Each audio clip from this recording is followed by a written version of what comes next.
This is Tori with your weather report brought to you by Taco Bell. It is currently 44 degrees in Seattle under rainy skies. It's going to be a high of 49 today and a low of 45. Showers will continue into the afternoon and evening. These rumors about the Balluminati might be true. Taco Bell's new $1 breakfast stacker is way more delicious than dollar food should be. 3 layers of eggs and cheese wrapped in a tortilla. For just $1? How? Try the $1 breakfast stacker for yourself today. Now to Danny and Sarah on 102.5 KZOK.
I don't know. What's the matter with you? It is 5:46. I'm Danny Bonaducci. This is KZOK. Good morning. Good morning. How are you? It's wet out there. Well, that happens when wet stuff falls from the sky, and I'm quoting you. That was Derek. No. Oh, yeah. Yeah. It's gross to be thinking weird sex stuff behind the origin is Derek. You know, sometimes just a little precipitation, a little water starts falling from the sky. Sky juice. What's he doing now? Oh, no. What is he doing now? Oh, that Philly? It took the sexy off, so I'm feeling fairly good. Yeah, they drink a lot of water in Philly. I'm out of water. Water.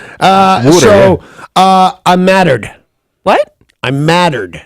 You're mad. So That's you're not a word. What More does that mad? No, Oh, that's but matter. thanks for playing. I appreciate that. I am mad, but the things that making me mad is also quite flattering. So I'm mattered.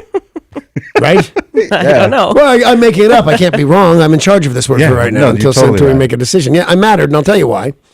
My lovely wife likes to needlepoint. I don't know why she calls it cross stitch. It's exactly needlepoint. I think those are the same thing. Same thing. Well, then why don't we all call it cross stitch and go out of our way to call it cross stitch? And that's right. We go out of our way to say these words. I think needlepoint covers a couple of different things, but It's those round hoops specifically- with. Here's the coolest thing in the whole wide world. We were. Well, no, I take that back. This isn't that cool at all. But it happened in Rome, which automatically makes it semi-cool. Yeah. Amy'd been talking for a month about when we went on our vacation to Italy with my son, that she was going to spend all 8 or 10 hours of the flight, whatever it is, doing her needlepoint. And knowing mostly older women, but I'm older now. Those women aren't older. Those women are dead now. But, the original older women exactly. are no longer.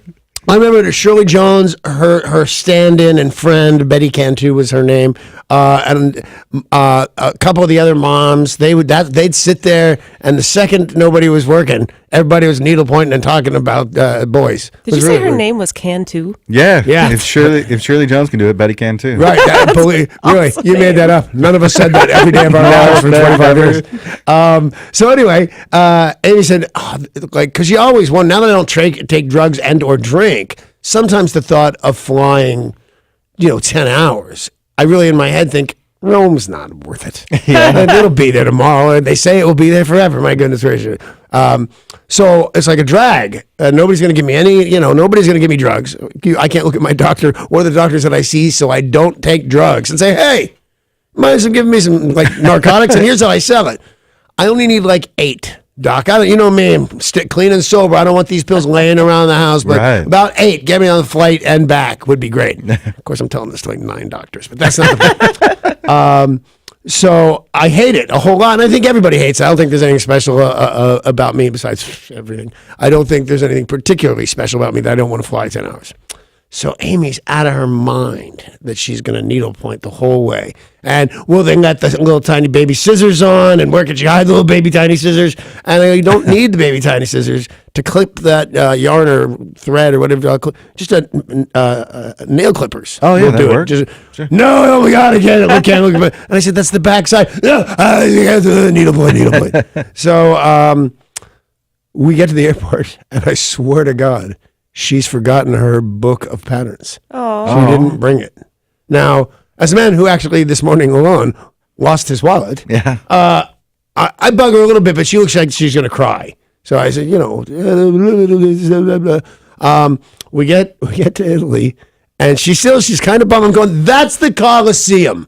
Yeah. Lighten up about your needlepoint. What did she do for the whole flight? I mean, if she didn't bring other entertainment because she was planning to needlepoint, Yeah. she just I'm sit there. going to movies and drinking. That's what I would say. I guess those are available already on the plane. They are. So anyway, on a side note, she called a friend of hers that works at a bookshop in Minneapolis, I think, and said, you know that book, the Feminist Icons Women's Cross Stitch? Yeah. And it's very funny. It has all these feminine, heroes yet doing needlepoint. It's pretty funny. I didn't get the joke. It had to be explained to me. So the lady took some pictures of patterns, sent it to Amy, and she was able to do it. Well, that's Figured, cool. oh yeah, she's great. I'm like, it's, I think, a bit of a thing for a spaz, especially when you're 35. What are you going to do when you're 60? What do you have to look forward to? But she's She's gonna great at knit. it. Yeah, she's great at it, and I'm down with it. And I'm very happy for her. And she has to count over to start the eyebrow starts on square 1, 2, and these tiny little squares. Yeah. Oh, she gets it right. So she's really good at it. She really cares about it. So therefore I really like it and I really care about it. So she can now make a pattern online from anybody.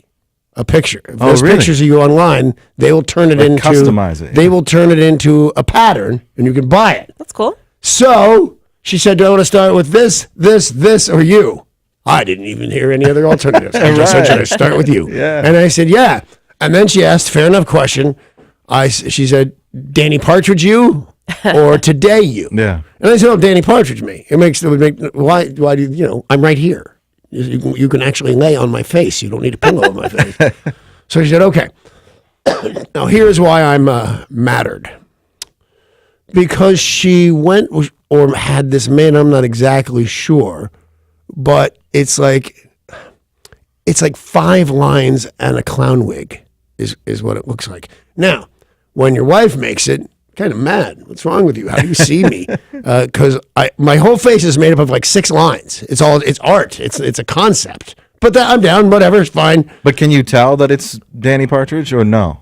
If I were to look at it without having heard the story, would I tell? Would I be able to tell? Do you or do you not know me?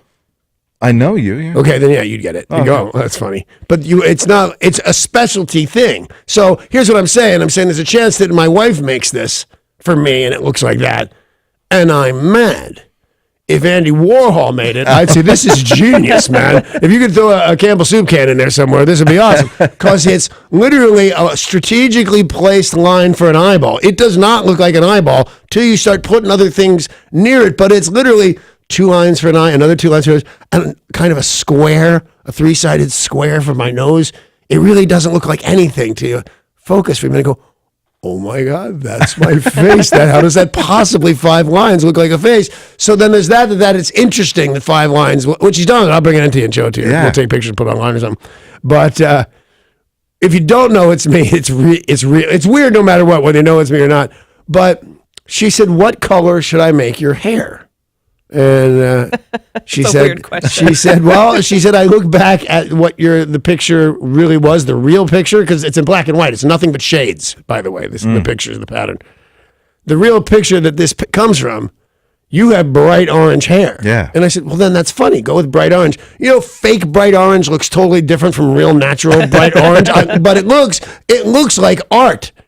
But do I want to be art, or what is that? There's going to be a throw pillow of me being art. I think that's pretty awesome. I want to see it. I say, me too, when it's done, I will bring it in. But I say, here's my vote, less artsy, more fartsy.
We got another update to the slain deputy in Pierce County. The Sheriff's Department said yesterday that the 35-year-old man who died during the gun battle with the Pierce County deputy died from a shot from his own gun. They believe that he killed himself. Wait, so I said who did?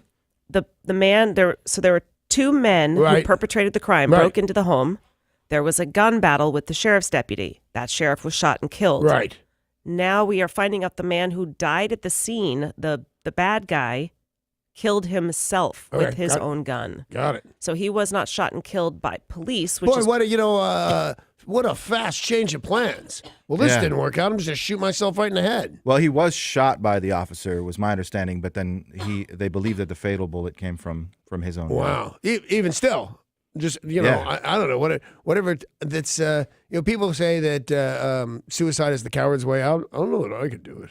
Oh, no. Yeah, I'd be scared to death. What if it didn't go right? What if it didn't go wrong? What if I live through it? I've seen a guy that didn't live through it. I told you about him. He did put the gun under his chin. Right.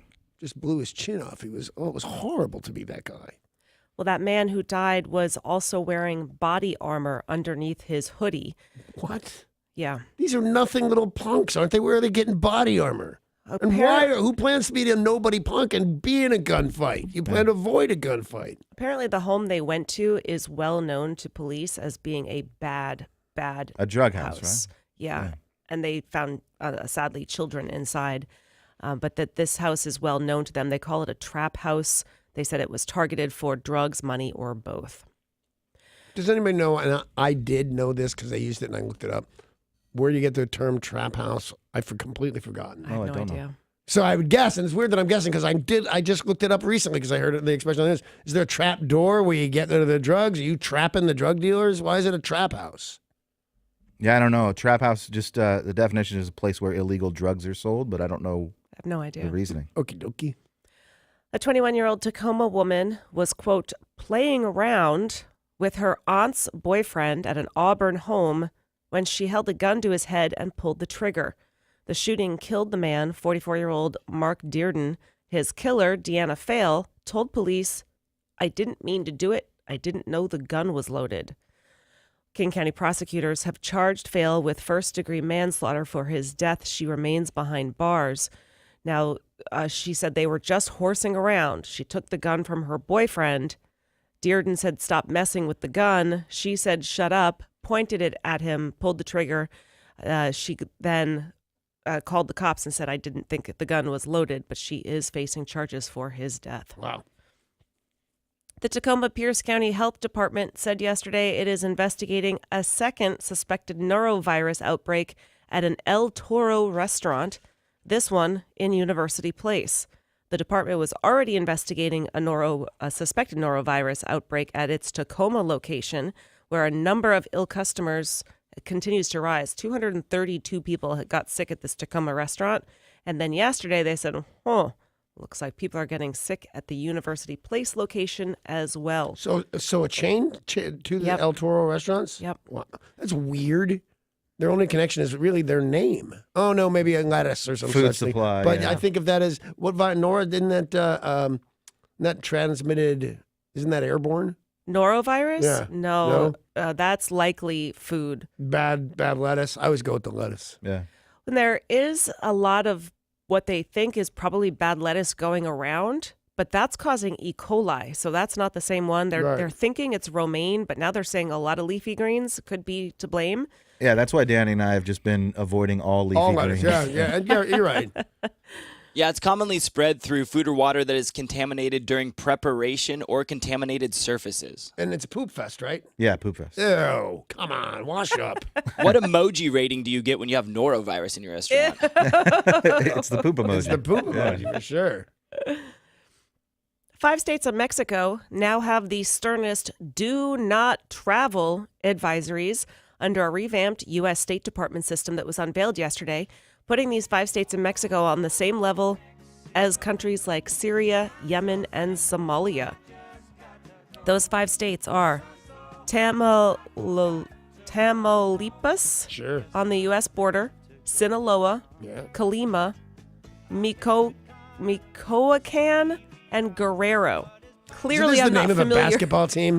Not all basketball players. Yeah, clearly, I'm not familiar with all 5 of these states Right. in Mexico. Yeah, Sinaloa, we know. Yeah. That's pretty much right. it. Yep. And they said some of the places you need to stay away from: Puerto Vallarta, Yeah. Guadalajara, Jalisco, and suburbs of Mexico City. They say are still unbelievably dangerous.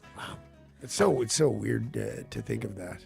Yeah. But I would say Also- when you go to Mexico and other countries, one of the countries that's on the list, and it's a lot like Yemen and things like that, is here.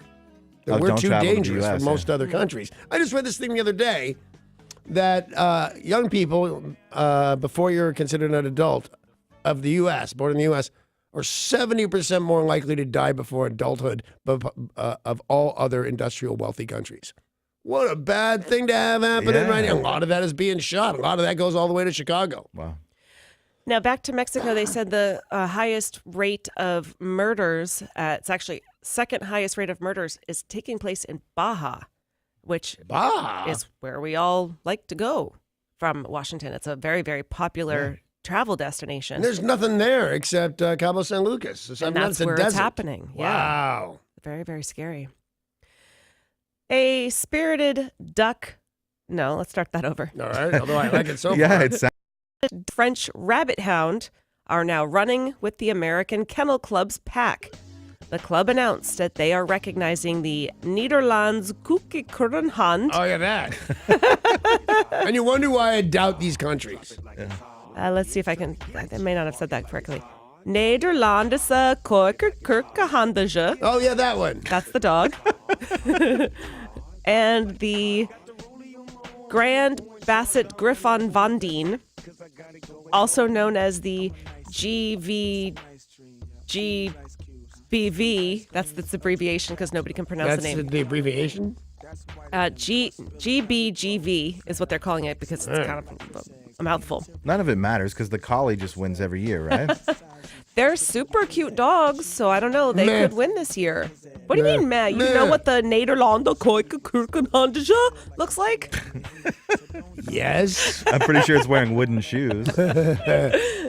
No, because I'll tell you why. The news lady on TV was having just as much trouble saying the names, and then they all that was funny. Then the guy came in to rescue said news lady, and he couldn't say anything. Woo. Then you had to talk to the weather guy. It was crazy.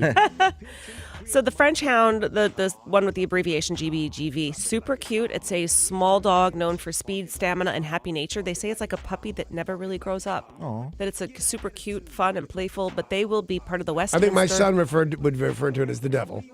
Why? Because he hates puppies. He hates breeds like that, like Oh. things that are bred to look a certain way. Because I want a French bulldog more than anything. And he said, and I quote, "Why don't you just adopt Satan?" And I said, "Because your mother gave birth to him."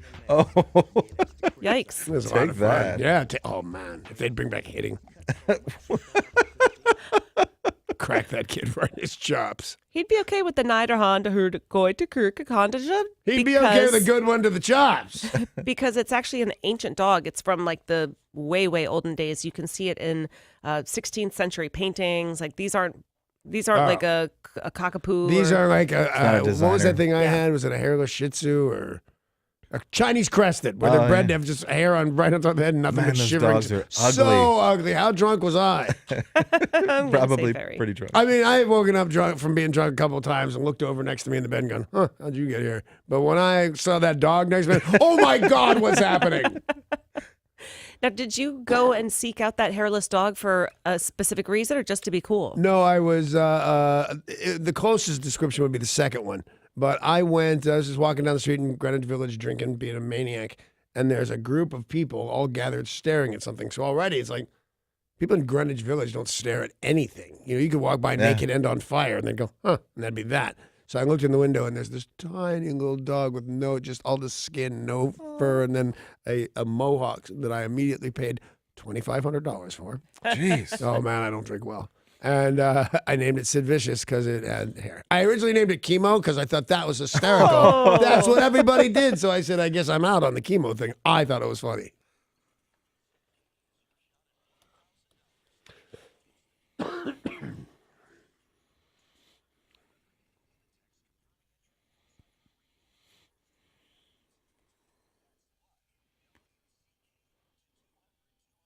Click on the contest tab at KZOK.com for all the details and times to listen for that.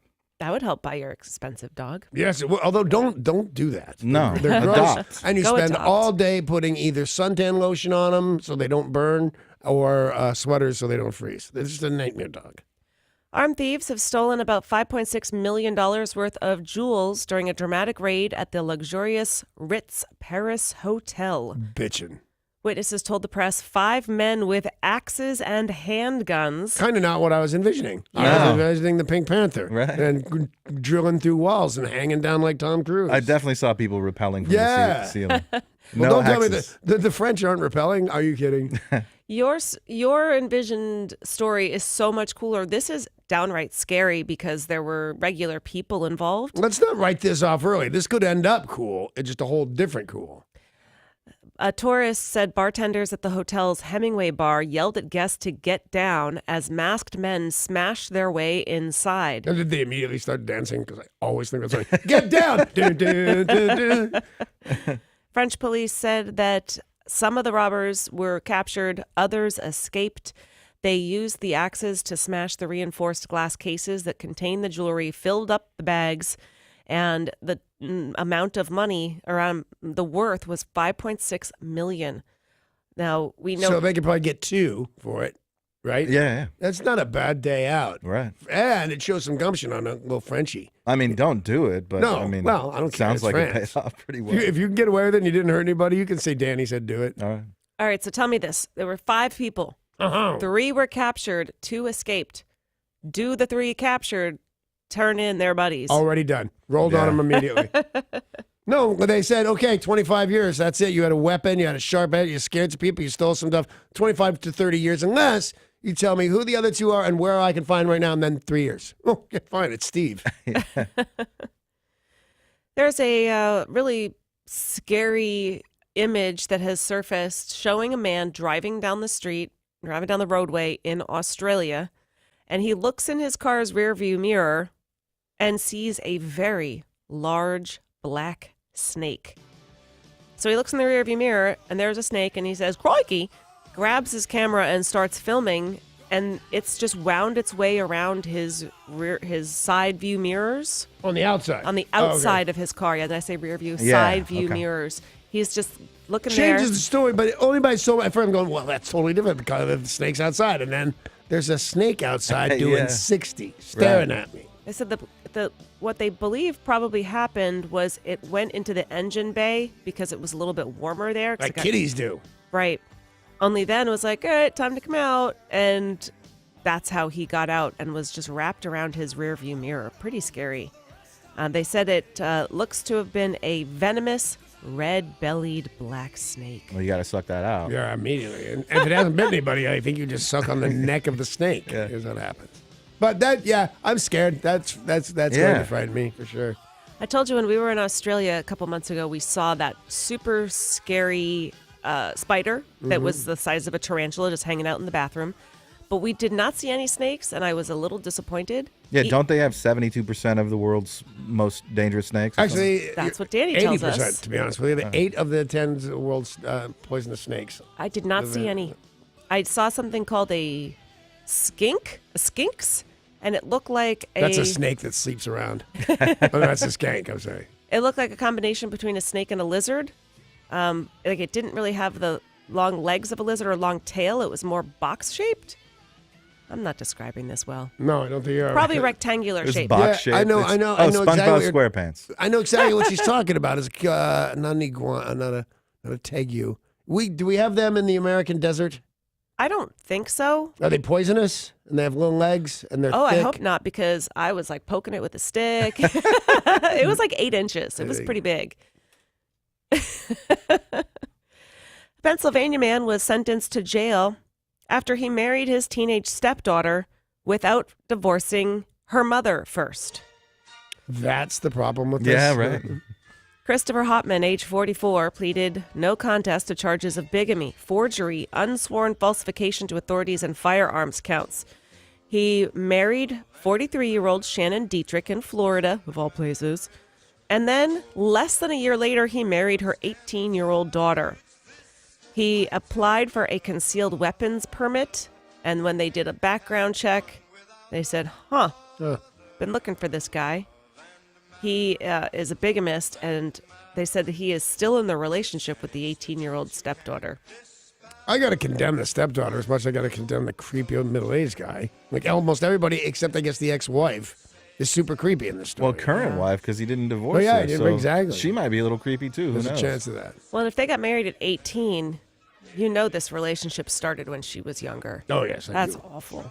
Creepy. Rather than toss her undecorated Christmas tree in the trash, one not-so-jolly California instead headed to Costco with that tree. A Facebook post from an eyewitness shows that the woman in question arrived at the Santa Clarita store on January 4th with her tree and demanded her money back. She said she tried to return the Christmas tree because it died. Yeah, that'll happen when you cut them down. And I thought Costco's return policy was so open that you could return anything for any reason. Said that it took about 30 minutes and she did not say whether or not the woman got her money back. I bet she did. I bet she did. Yeah. I mean, they might need to change that policy. Yeah, I mean, I think that it works out more in their favor than people rip them off. And there, you hear stories of people taking back, half-eaten food or That's crazy. clothing that they've Yeah, but that's stained. people that have that kind of time on their Right, hands. but They're there's doing it to be stupid. It's few and far between. I think Costco benefits more from having a good return policy. You know what they benefit the most from doing? I think you do know. $1.50 hot dog That's and a pop. the thing. I'll drive 30 miles for that. With the soda tax, that would be like $17 Yeah. or whatever. Costco said at their one Seattle store they're going to absorb the cost of that and keep it $1.50. Awesome. REI actually had to change their return policy after like 30 or 50 years or something because people started to take so much advantage. They said return for any reason. Yeah. Saying, they don't support me anymore. I've got a little weight in my feet. Yeah, 20 years. Like, that product kind of served you well. You're a bad person. You are a Yeah. bad person. Costco did reel it in a little bit on electronics, but everything else I think is return at any time. You know what I would do on the hot dog soda thing? I Don't would return that. I would reduce the size of the cup by 12% or whatever it is. Just not mention it. Oh, Nobody's going to notice. And then I'm still Costco the genius. Well, it's hard for them. It would be hard for them to tell anyway because they give you a cup They give and you a you could cup. be getting diet soda, which is not subject to the tax. Oh, very true, very good true. point. Speaking of Diet Coke, they're getting a makeover to invigorate their slumping sales. Coca-Cola announced yesterday it is adding a slimmer 12-ounce Diet Coke can, updating the logo, and adding 4 new flavors. Diet Coke sales Are have... any of those new flavors Coke? Well, there's Diet Coke, there's Coke Zero, there's no sugar Coke. They have a lot of different options. And it but- could be like diet cherry Coke, diet Right. vanilla Yes. Coke. They have. You know what freaks me out on they make a big distinction about Diet Coke and Coke Zero. Mhm. Although aren't they the same thing? No, they taste totally different. Seriously. And is one 0 calories and the other's not? No, why? Look, the other's 0 It has calories zero. Oh, too. they're No, the both taste 0 is totally different. Coke Zero tastes very sweeter. It tastes much sweeter and more like sugar. Like honest sugar or fake sugar? It tastes like sugar. I'm It's a gonna try little one disturbing. right after the show. Wait, there's machines here. I'll try one now. Yeah, let's go get one. But what we can't get yet because they're not out are the new flavors. They've got mango, ginger lime, cherry, and blood orange. Well, if any of those will taste anything remotely like the flavor says they will, I will buy all of them. Yeah. I Sounds think those pretty are great. delicious. Yeah. But a skinnier can doesn't make you skinnier. No, but you know what? Because I would normally mock that right along with you. There is Yeah. something more attractive about them. I They agree. they hold in your hands better. They're just like my 12-ounce. Your Red Bull. My 12-ounce Red Bull. I think it's 12-ounce Red Bull. Whatever it is. This is a perfect size for a little container Yep. of anything. It is yummy. It looks sleeker. It kind of just looks a little more modern and Hey. exciting. Sugar-free. 5 calories. What's going on there? You can have calories without sugar, right? You're not supposed to. That's I'm not all your drinking. I'm not creepy drinking. chemicals in Red Bull. I love chemicals. It's time for today's Things Are Not Right in Florida. Story of the day. Yay! A man was spotted running across a restricted area of the Miami International Airport and was promptly tackled and arrested. I didn't notice that guy right away. He's spotted. Oh, You yeah. go, what if he's got Ebola or something? Grab that guy. Tase the spotted man. He's got to be the only one in the lineup, right? Like, how do you find 6 other dudes that are spotted? The man realized he was at the wrong end of the airport. I'm sure we've all gone to SeaTac or Denver's another one that's kind of got that U shape to it, and you realize you need to be in a different terminal, and you look out the window and you're like, oh man, I got to go all the way over there. Well, he thought he'd take a shortcut. He needed to be in the other terminal, Right. so he ran across the tarmac.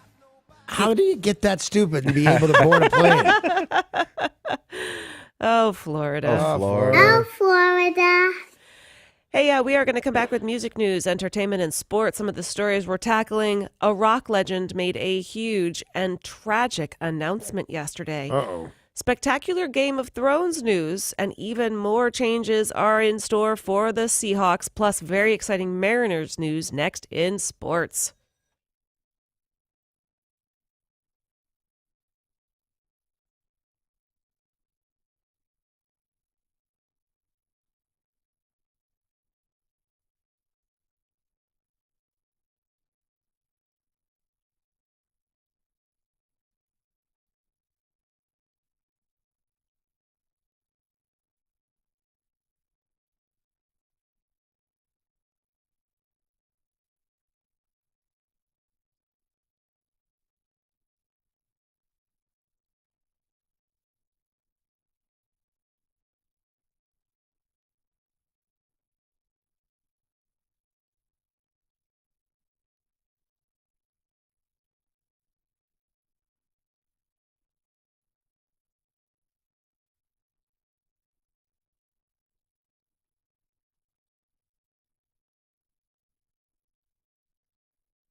This traffic report is brought to you by Staples. In Puyallup on 512 eastbound, you are going to see some stop and go traffic around Canyon Road due to an earlier accident that has been cleared. And down in Tacoma on I-5 northbound at Portland Avenue, we have an accident that's currently blocking the shoulder. Staples has low prices on the organizational solutions your business needs to clear the clutter and focus on the job at hand this year, like banker's boxes, file folders, and storage bins. Less mess equals more success. Visit Staples.com for more. Staples, it's pro time. I'm Derek, and that's your look at traffic on 102.5 KZOK.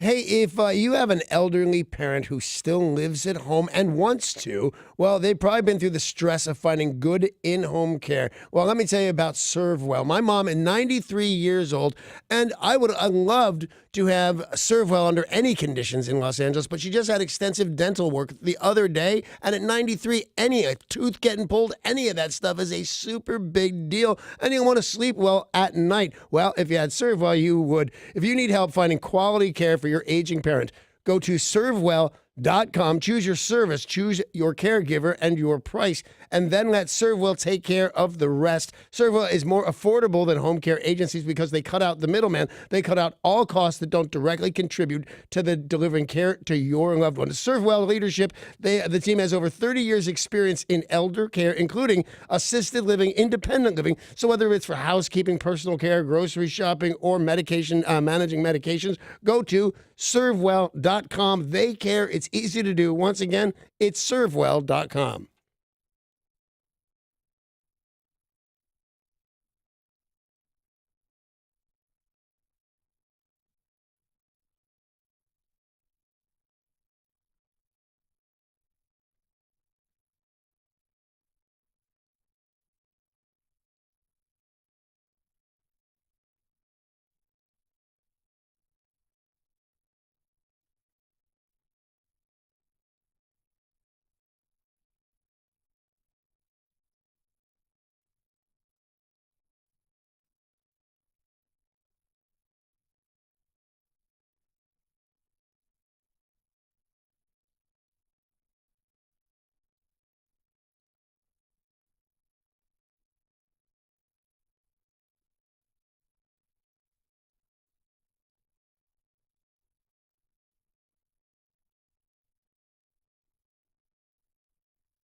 This is Tori with your weather report brought to you by Staples. It is currently 44 degrees in Seattle under rainy skies. It's going to be a high of 49 today and a low of 45 with showers continuing into the afternoon and evening. Staples has low prices on the organizational solutions your business needs to clear the clutter and focus on the job at hand this year, like bankers' boxes, file folders, and storage bins. Less mess equals more success. Visit staples.com for more. Staples, it's pro time. Now to Danny and Sarah on 102.5 KZOK.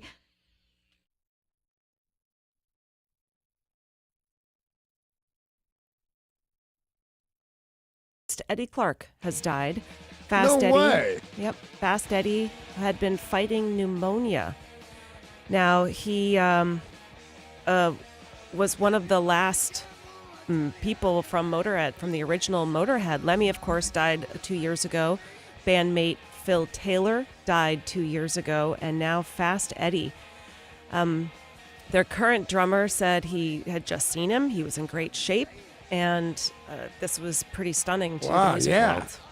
He was only 67. Man. Yeah, terrible. Yeah, that pneumonia is supposed to kill you. Not supposed to, but children, like little baby children, and people, I guess over 65, but I always think 80 or something, you're going to be brought down by pneumonia. Yeah. Poor guy. Then some good news. All right. Paul Rogers will commemorate his 2017 Free Spirit Tour with a live CD and DVD scheduled for a spring release. Paul Rogers explained that he was inspired to put the tour together as part of a way of celebrating the 50th anniversary of Free, the band he started with guitarist Paul Kossoff. He said, "We wanted to play some music from Free, and people told us when we played, time stood still. So you're going to be releasing this What's so funny? Yeah, Just Paul, that- what is so funny? That How just dare that you? critique of their music. When you play, time stands still. I thought it was kind of nice. Yeah. I know, that's why Paul doesn't like it. Exactly. Paul Rogers, Free Spirit, celebrating the music of Free. They haven't given a specific release date yet, but said it will be out in the spring. Do they have other hits besides this? Free? Yeah, they had a couple other ones. But Paul Rogers... This is such a big tune. It's one of Yeah. those songs. What band sings this? I can't remember. What are the words? I know every word to this song. Paul Rogers was in several other bands, but Free, I think, was his first. Bad Company, The Firm. What else was Paul Rogers in? What I a great forget. band company was. Bad Company, fantastic. Derek, when you type in free music, a lot of things are going to come up. Yeah. It's probably not Paul Rogers. And another sad story making music news. Eric Clapton has revealed he is losing his hearing. What? He gave an interview, and Eric Clapton, who is now 72, said he is struggling with tinnitus, that ringing in the ear, which is commonly caused by noise-induced hearing loss. By the way, from what I understand, can drive you crazy. I mean, bet. crazy to the point of taking action.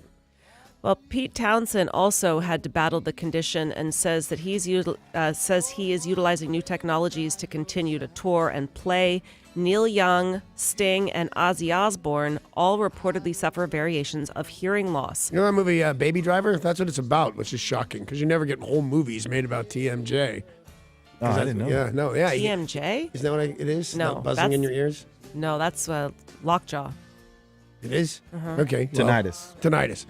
Yeah, that's what about. And surprisingly, a great many people have it. that William why he's always Shatner wearing the suffers headphones? from it in a big, big way. What'd you say, Paul? Is that why he's always wearing the headphones? Yeah. The kid, yeah. And this is a direct quote from Kevin Spacey. He's got a hum in the drum.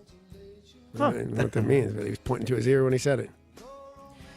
We wanted to watch Baby Driver on the airplane, one of the flights that we took. We just took so many different flights last month.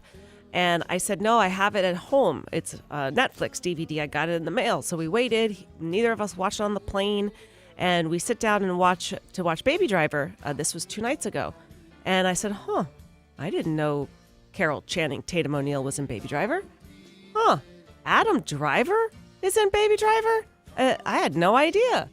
And the movie keeps playing. I'm like, This isn't Baby It's not Driver. Baby Driver, What were right? you watching? Logan Lucky. Logie or something. Yeah. Oh, Lucky Logan. Lucky Logan. Which, but back to Baby. Have you seen Baby Driver yet? This just happened 2 nights ago. I sat down to watch Baby Driver. I don't have that movie. So I'll take that as a no. I have not seen it, so don't spoil it for me. Well, it's about a young person who drives. Yeah. And he It's has weird tinnitus. because one of the things he does to break the law is he's not in a car seat. So I don't know, Baby Driver. But it's one of those. It's not one of those things where they went, "Oh man, Rotten Tomatoes gives it 90% and I hate it." Meh. I'll give you meh on it. There's a couple of good scenes in it. I liked Logan Lucky better. I thought Logan Lucky Logan, whatever it's called, I thought that was very good. Meh. Although the movie ending See, might have made me a little sad. what was the ending? I'm not telling. Okay, just checking. Also, in music news, Jimmy Buffett tends to sing pretty happy songs. Yeah. He also tends... Even makes unhappy things happen. A volcano blows up, everybody's dead, and he just wants to know what he should drink. I like that about that man. Yeah, he tries to see the bright side. Yeah, we're gonna go when the volcano blows. He sings about volcanoes. He sings about being Rum. the son of a sailor and Yeah. trying to reason with hurricane season. A pirate looks at 40. But I mean, he's got so many different songs. Wasn't it 40? Is it that long ago? Because I read that book. A pirate looks at 40? Yeah. I thought it was 50. God. Maybe he wrote another one. Oh, maybe. Because I think I read something called A Pirate Looks at 50. Well, Jimmy Buffett knows all about hurricanes and sailing, so he has decided to take part in a regatta on the Caribbean island of St. Bart's to try to help them as they continue to recover from that Hurricane Irma, that hit back in September. You're going to have some kind of fundraiser for the most rich island in the Caribbean? Well, Did Tom Cruise lose the level of his house? remember that island is inhabited by the people who aren't Tom Cruise. So the full-time residents of that island. I want to go to the island where the people are Tom Cruise. Where everyone's Tom where Cruise? everybody's Tom Cruise, even the chicks.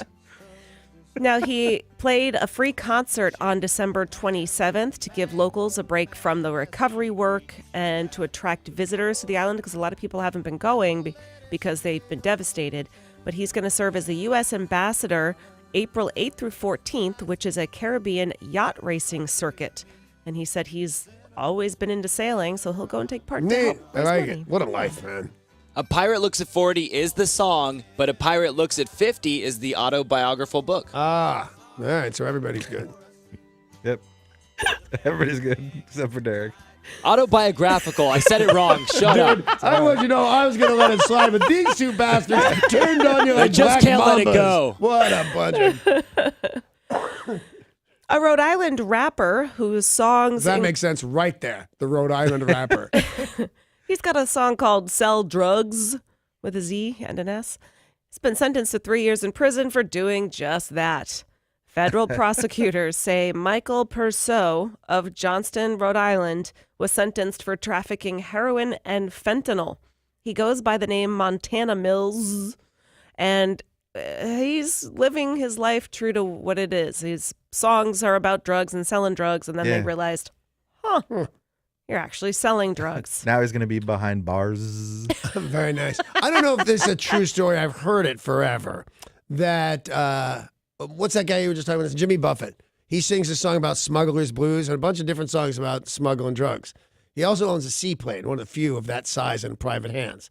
So he's taken Bono up on a little buzz over Jamaica, or over the Caribbean islands. He didn't land or take off from Jamaica because he can land and take off anywhere he wants. It's a seaplane. So he gets over Jamaica, and their Air Force opens fire on a plane containing Jimmy Buffett and Bono.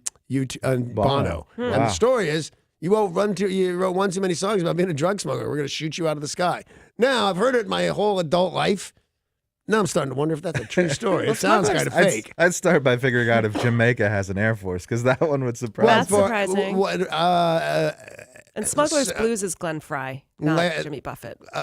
No, but drug smuggling songs in general. I've heard tons of them. But no, they have guns that go, who do you think goes up against their plane stuff? And I know they have the equipment to shoot at you from the ground. I don't know that they have an Air Force. They have a bobsled team, They have so a why Navy, not? right, exactly. By the way, what a great story. So they opened fire on Jimmy Buffett and Bono. And as I'm saying, I'm thinking, that doesn't ring true to me. That might be totally made up. Derek, you finding anything? Yeah, whatever Danny said, 100% right. Okay, there you go. That's the easiest way to roll, man. Good answer. Hey, 2 of the original 4 have already been eliminated. Well, who is next? You can tune in tonight at 8 to find out. It's the 4 Battle for Stardom with hitmakers Sean Diddy Combs, DJ Khaled, Megan Trainor, Charlie Walk, and Fergie. And it's tonight at 8 on Q13 Fox. Yeah. The 4. I've not yet seen it, but boy, the commercials are compelling as hell. It looks like it's awesome. Yeah, Paul's I riveted. watched. Yeah, I watched last week for the first episode. It was a fun show. Cool. Good news for Game of Thrones fans. As long as those fans enjoy being cold, you can now book a stay at the Ice Hotel that has wildlings and frost fangs, and it's entirely designed to look like Game of Thrones. Watch out for the White Walkers. There Watch are White out for the Walkers. ice holes. Yeah. There are White Walkers. don't wanna fall through. one, Yeah. exactly. Bunch You of end up actors. inside, yeah. Damn right. There's the Hall of Faces carved into the walls. The place looks pretty amazing, but it is an ice hotel, and it is in Lapland, Finland. Oh, you can get a lap dance. Any dance you get in Lapland is a lap dance. Yeah. It's only $200 a night, bad. but it will be 23 degrees That's Oh, it. so- because it's a ice hotel. It's summertime in Finland. It's going to be open until April, and then it will melt. It'll melt. But You know what? You would love this. who? Remember that guy who used to work here, Gibbons? Gibbons, yeah. This always was one of wanted his to do biggest this. dreams to go Yeah. to an ice hotel. Well, whenever So he went to Wisconsin. Yeah.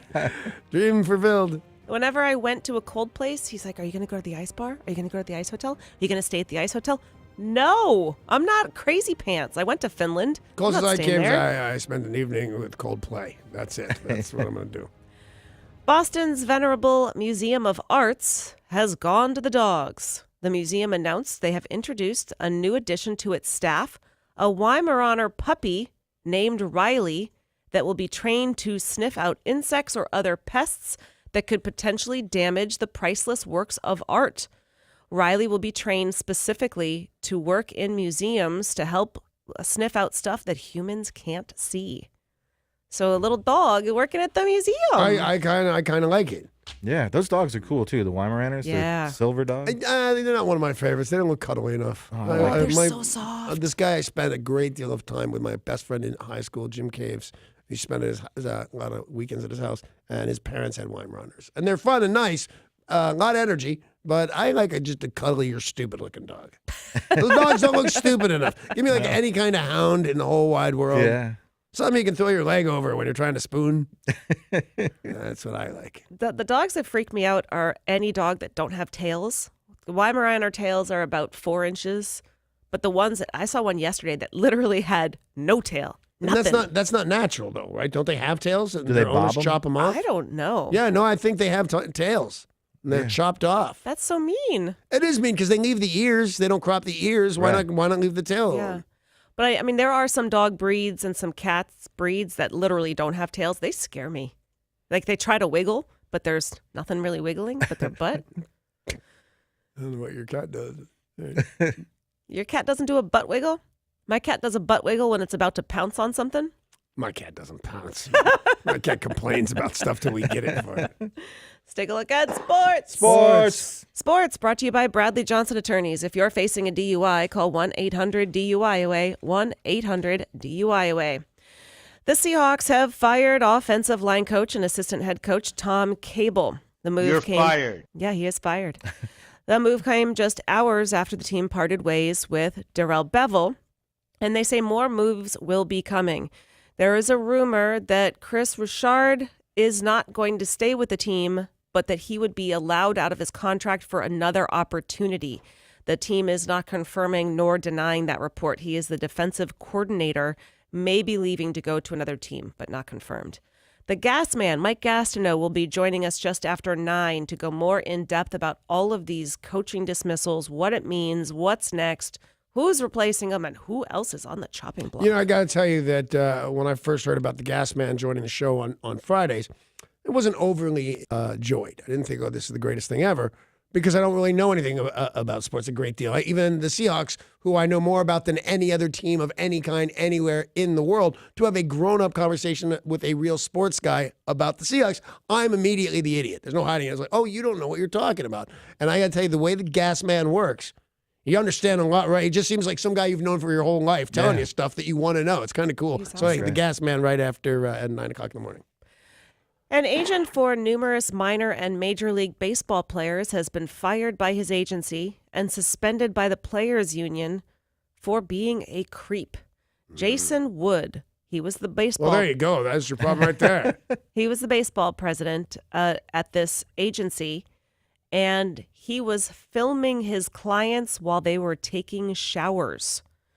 He works in St. Louis. Wood represented Red Sox star Andrew Benintendi, former Yankee David Phelps, the Rays' Jake Odorizzi, and they found out he had been filming the players as they showered. Right. Now, is he a creep in a sexual sense, or is he a creep in a financial sense? Maybe going to blackmail these guys if they ever hit the bigs. The thought is he's doing this for gratification. Tonight, UW and WSU both playing basketball. UW Cal, 8 o'clock, and WSU versus Stanford with a 6 o'clock tip-off.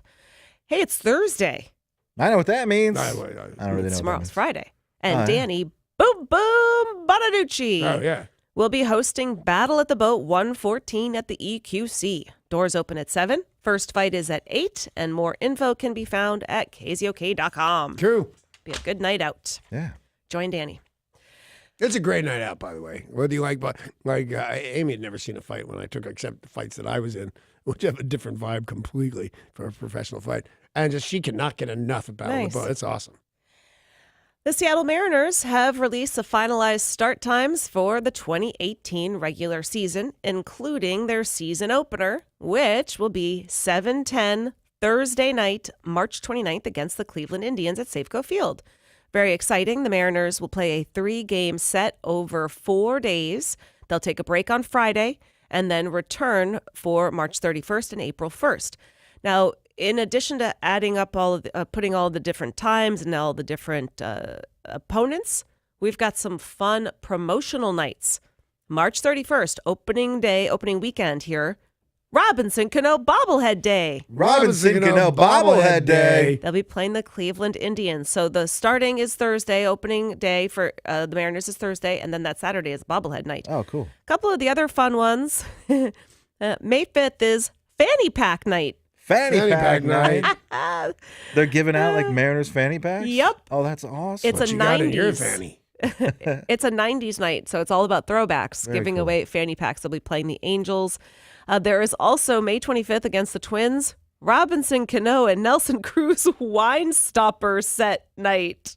Robinson Cano and Nelson Cruz Wine Stopper set night. I'm not sure about that one. You can get the full schedule, KZOK.com. We've got it up there for you. But they never stop playing baseball? What? What do you mean, do they never stop playing baseball? Well, they've been off since Have the they? fall. Okay, because it seemed like the World Series was yesterday. Yeah, no. October. So the Mariners stopped playing baseball right when the playoffs about start. August. Yeah. Playoff time. But still, it just seems like that's a brutal schedule. Yeah. I would say baseball and hockey probably have the longest duration. Football's is the shortest. But yeah, the baseball players, majority are off October, November, December, January, February. They report in February, so 5 months they're People off. say, we're going to cancel Thursday Night Football because we just can't recover in time. Hockey players should be in the hospital by the end of every game. Every game, they should all have to go to the hospital for a while. All right, we'll be right back.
This traffic report is brought to you by Staples. On I-5 southbound in Marysville, right around 116th Street, we do have an accident currently blocking the left lane. And in Bellevue on I-405 southbound at the interchange to Highway 520, we have an accident that's currently blocking both of the left-hand express toll lanes. Staples has low prices on organizational solutions your business needs to clear the clutter and focus on the job at hand this year, like bankers boxes, file folders, and storage bins. Less mess equals more success. Visit staples.com for more. Staples, it's pro time. I'm Derek, and that's your look at traffic on 102.5 KZOK.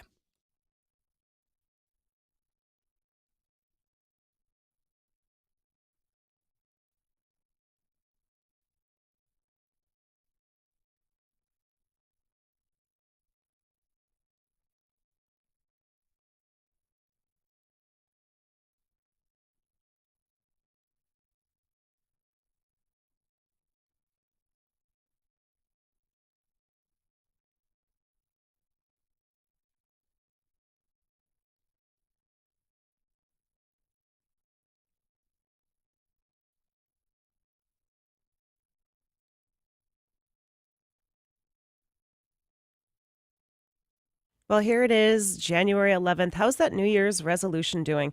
Not even halfway through the month, and I bet a lot of you have already broken it. Paul, what was your New Year's resolution? I was going to get more sleep. I was going to get a full night's sleep on a regular basis. How's that working out for you? Not so well, but what I am getting is a quality night's sleep, and it's the comfort of the pillow that really makes for a quality night's sleep. That is so true. Paul and I both use My Pillow. We sleep with My Pillow, and even if your life is really hectic and you're not getting a full night's sleep, you're getting a great night's rest. If your New Year's resolution was to get more sleep, or you just want that well-rested feeling in the morning, you have to get a My Pillow. And you want to do it before the end of this month because they've decided to extend that buy one, get one offer. Buy one My Pillow, get one free. Call them 800-304-4756. 800-304-4756, but you need the promo code KZOK. Or go to mypillow.com. Buy one My Pillow, get one free. This offer will not last. Buy one My Pillow, get one free at mypillow.com.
Hey, it is 7:02, 2 minutes after 7. I would like to invite you. I can't invite all. I can't afford that, but I can afford some to come with me to Battle at the Boat number 114, if I am not mistaken. And also at 7:20, play a game called The Puck Stops Here. Fights everywhere. Fights on the ice, fights in the ring. Yeah. Play The Puck Stops Here at 7:20. Win a pair of tickets to see the Thunderbirds, and that would be tomorrow night at the Acesso Showwear Center. It's been a busy week for Oprah Winfrey. She really got people talking on Sunday with her Golden Globes speech.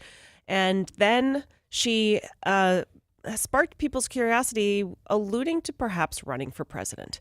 Now, Gail, her BFF, said, yeah, she was talking about it, but that doesn't mean she's running. A lot of people say the chances of her running probably not that great, but you never know. You never know. And you never know if she can win. Well, Fame certainly helps. they did a poll that showed if the election was today, she would beat Donald Trump.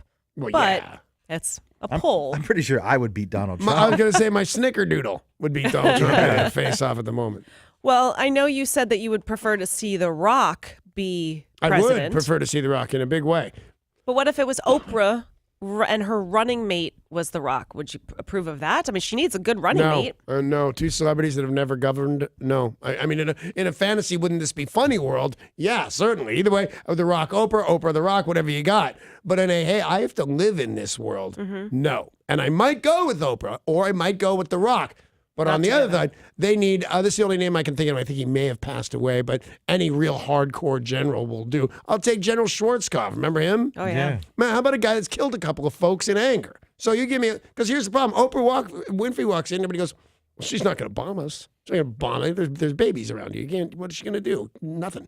So Oprah shows up to meet with your stupid country like North Korea twice. And the third time, Schwarzkopf shows up and they go, oh, this is the bombing vice president. This is who we got to be Gotcha. afraid of. Yeah. So you know what they mean the second they walk in. So I gave this some thought. Right. So then maybe Oprah and Colin Powell would be a Right. good combo. Two African Americans, will they win? I'd vote for him. Yeah. I'd vote for him. I like but, Colin Powell. But, you know, I looked at Obama, who I loved from the second I saw him. I thought, oh, man, can he win? This is a big country full of all sorts of different kinds of folks. But, yeah, he can pull it off. So now you got an African-American chick and an African-American. I don't know that they could win, but I'd vote for that team. I like that team. Well, because he would certainly bomb people. Yeah, he's a grumpy Yeah. dude. Well, you guys listening, what do you think? If Oprah does run, who should be her running mate? Let us know by calling 800-252-1025.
Wasn't that long ago that Oprah Winfrey gave a little speech at the Golden Globes. She had won the Lifetime Achievement Award.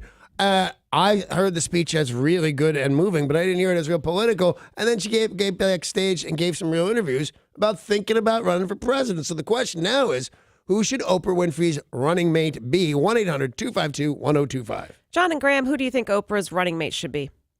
Jesse the body. You're out of your mind. Jesse Ventura. That's an interesting It's idea. not it's an interesting idea. He's but got governing so experience. so is running a knitting needle through your eye. Well, that's an interesting idea. Let's not do it. He's a lunatic. You know where he works now? Where? Russian television, RT. Oh, Really? He's got he's got a I've seen show that, and he yeah. rides around being bald on top and weird rat tails in the back on his Harley Davidson. It's a show about conspiracy It tells you theories, how life really is. Yeah. I would have thought Al Franken would have been a great running mate until, Yeah, not anymore. Only because he couldn't Controversy. win. I don't, you don't get me started on the fact that I don't think that guy's alleged crimes and misdemeanors warranted ruining his life. I didn't think that guy did that much. But I think, again, I got to go with Al Franken maybe on his own. You throw two celebrities together, you've got a novelty act, and I do need a president and a vice president. right, but he is a politician. Right, absolutely. And from what I hear of the fine people from Minnesota, and I talk to him every day, that he was a very good senator. People loved him. They did. Shannon in West Seattle, who should Oprah's running mate be? Oh, well, of course, Marshawn Lynch. Oh, of course. Mode. Boy, I like it. Like, because there was my thing about sending in a general that's actually, bombed people in Yeah. anger, in war. I'd give up the second he walked in. And go, oh, okay. Well, and when you do hear him speak, he's got a lot to say.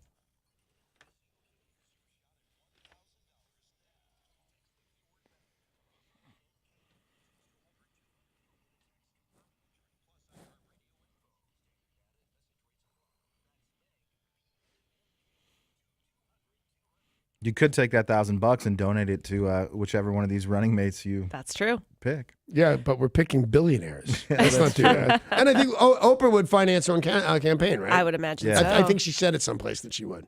The question to you guys at 800-252-1025, if Oprah does indeed run for president, who should be her running mate? Good morning to Yo in Olympia. Hey, yo. Hey, what up, Boom Boom? What's happening? I think it should be Representative Joe Kennedy III because Oprah would be awesome, and then the nostalgia of the Camelot Kennedys, I think, would be a sell. And he's got experience. That's a pretty good call. Yeah, I saw him on the cover of some magazine the other day, and they were saying the future hunk Kennedy or something. He's just named Kennedy. He's not cute at all. I'm not voting for him. He's not cute. One of the sons, I can't keep them straight, but he was the boyfriend of Taylor Swift for a while. He is full on handsome. Maybe that's I'd vote for him just because he had touched Taylor Swift. yeah. He's a Kennedy, but yeah, I can't remember I which would one he shake is. his hand and then never wash. Oh. Bob calling from Roy. Good morning. Hey guys, Morning. I think we got to put George Stephanopoulos in there. We need someone who knows what's going on, so we're bombing the right people. See, I like it, except I don't think the people in person are going to take him that seriously. He's about the size of a jockey. He's pretty small, yeah. Is he that small? I didn't know that. Wow. Well, I could be exaggerating, but yeah, I mean, I don't know what kind of horse you're running, but yeah, he's a tiny little man. How about Brian Williams? You know, He's got some stories to I tell. see whether he has a basis for him or not. I never minded that guy. No, I like If him a I was lot. arrested for every story I exaggerated, Right? if somebody just stood behind me with a club, I'd just be going, so let me say, no, ow, all the time. Plus, he's a war hero. so- Yes, that's true. 3 Purple Hearts. Yeah. Tyler in Covington, who should Oprah's running mate be?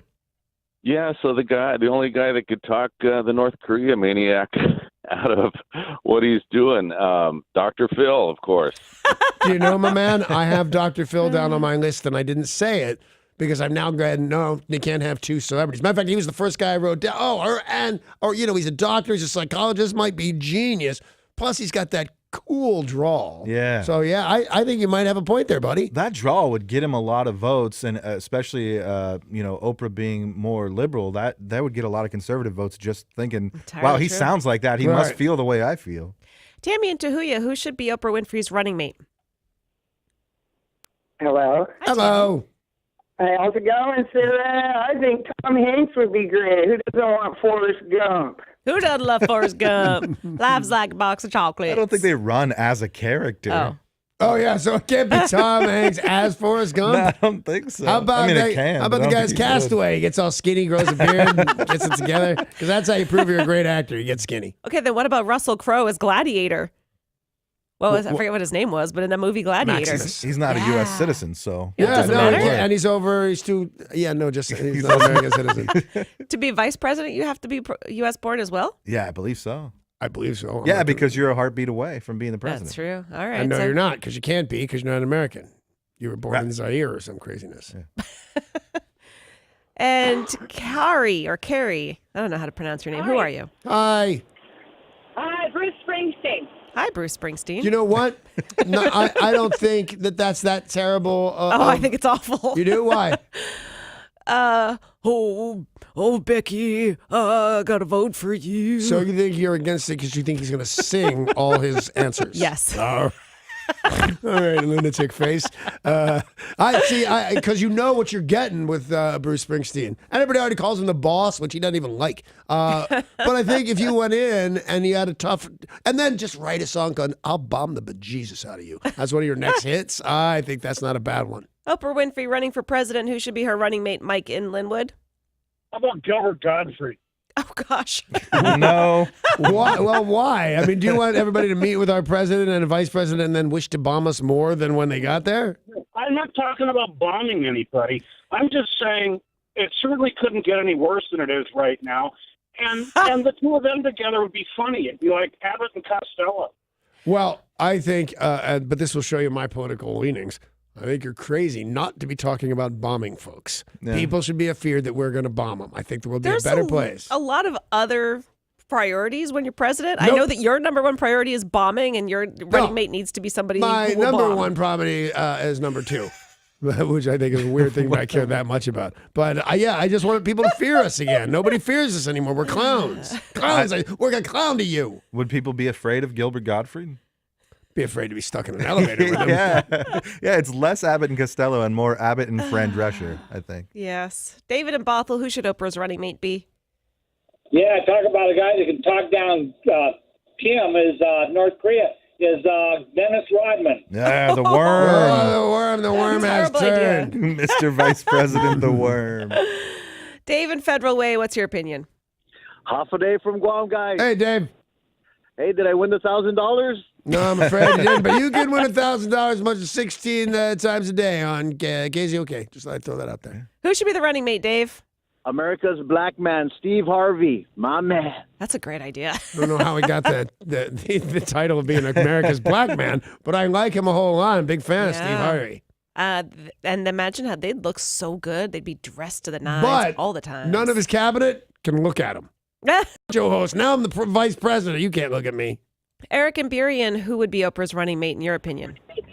Hey, I say Harvey Weinstein. She's already been besties with him and covered up his stuff for the last 20 years or so. Now, let me ask you something, man. Eric. Do you full on believe that, or is that because I say stuff on the radio for a reaction that I don't necessarily believe? And I saw that on my news alerts this morning that somebody called her out on knowing all about Harvey Weinstein's crap. Do you believe that that's a real thing, or are you just saying it for fun? It probably really doesn't matter. Well, I think what you say matters. Yeah. We'll let that one go. Bill in Lakewood, who do you think should be Oprah's running mate? Oh, it's the only one that could be. It'll be Samuel L. Jackson. What if he wants to have snakes on Air Force One? He can't. No. Because he just yells, get these Monday to Friday snakes off these Tuesday to Thursday plane. Monkey fighting plane. Oh, monkey fighting plane. Jeremiah in Seattle, good morning. Good morning, Sunshine. Good morning, sweetheart. Chris Rock. Yeah. You know, I love Chris Rock. I have on a real ticket. I don't know what parts of America are going to go, hey, 2 African Americans with no experience. That's a great idea. But I'd be interested in both of those guys. Absolutely. Because they think on opposite ends of the scale, and they both have similar experience. I think that's not a terrible running ticket. That's not a bad ticket. Jason in Tacoma, what do you think? Actually, I was thinking about a palindrome ticket with Harpo Marx as a running mate. So That's hilarious. I didn't even get it. I'm trying to figure out the palindrome. I got it. Yeah. Oprah Winfrey, a lot of people may not know this, but her name was supposed to be Orpah from the Bible. And the person who wrote her birth certificate in the hospital wrote it down wrong. thus naming her Oprah. That's how my son got his name, Count Dante Jean-Michel Valentino Bonaducci. It was supposed to be Steve. Just got it wrong. Tori, who do you think should be Oprah's running mate? Someone level-headed and really good-looking. Joe Cool, Joe Montana. I think he would be amazing. I thought for sure she was saying Eddie Vedder. Yeah, something like that. That's a very interesting choice. It is. And Paul, what do you think? Ryan Seacrest. That guy could use the work. He's not busy enough. Derek, you have an idea of who Oprah's running mate should be? Well, I think it has to be Jay-Z because they could have the best slogan ever. Win Free Z 2020. It's The Rock, Young Ho. Chia. That's a mouthful. That's not going to fit on a bumper sticker. And as he started to speak, I was all behind him going, that's very clever, the Jay-Z. And then he went crazy a little bit. But all right. All right. On that note, I think it's time to play The Puck Stops Here. The puck stops here. You can win a pair of tickets to see the Seattle Thunderbirds take on the Kelowna Rockets Friday night at the SSO Showwear Center. Oh, tomorrow night. If you want to play, call right now, 800-252-1025.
We're playing the Puck Stops here for your chance to win a pair of tickets to see the Seattle Thunderbirds take on the Kelowna Rockets tomorrow night at the SSO Showwear Center.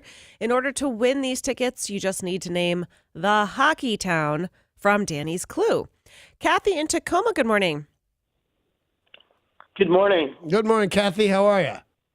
I'm doing great, thank you. How are you guys? You're doing very, very well. 2 quick questions. One, do you understand the words that are coming out of my mouth? Every single one. Ah, that is awesome, because I use some funny ones. And of course, do you understand the rules to the game? Sure. Then here we go. She's done with you already, man.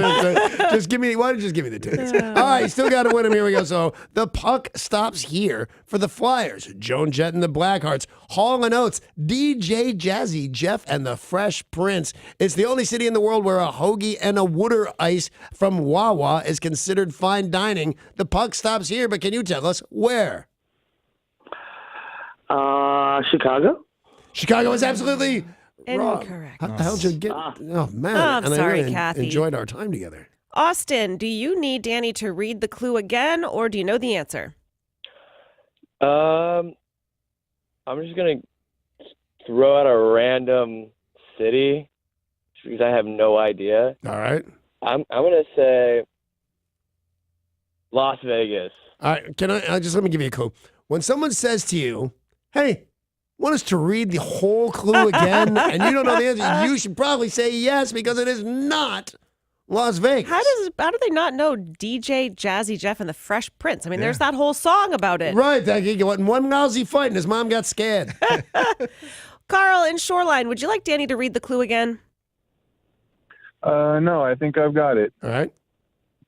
How about Philadelphia? Is it Philadelphia? Yes, it is. Very nice. Philadelphia. You've won the tickets to the Seattle Thunderbirds taking on the Kelowna Rockets tomorrow night at the SSO Showwear Center. You're headed to the Jeep Winners window in our lobby to pick up your tickets. The rest of you join us again tomorrow, 7:20, for one final round of The Puck Stops Here.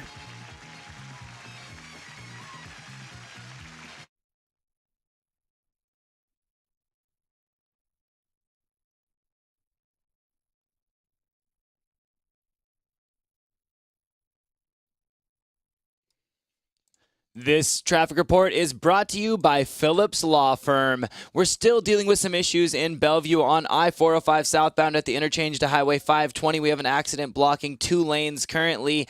And on State Route 167 northbound just after 15th Street, we also are seeing an accident there as well. Auto accidents can happen anytime, all the time. If you or a loved one have been injured in a car accident, call Phillips Law Firm today for a free case evaluation. Call 1-800-JUSTICE or visit justiceforyou.com. I'm Derek, and that's your look at traffic on 102.5 KZOK.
This is Tori with your weather report brought to you by Staples. It's currently 45 degrees in Seattle under rainy skies. It's going to be a high of 50 today and a low of 45. Showers will continue into the afternoon and evening. Staples helps you keep your ink stocked and your business moving this year. Right now at Staples, buy 1 HP ink and get a second 30% off so you can stock up and save. Ends 1/13. Restrictions may apply. See store or staples.com for details. Staples, it's pro time.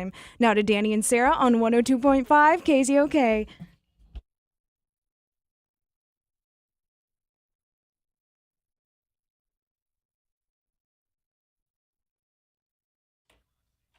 How do you know if you don't know? The big news of the day coming right up. The stories we'll be talking about, maybe you've wondered, is anyone reading that new book about Donald Trump? Well, we've got the numbers.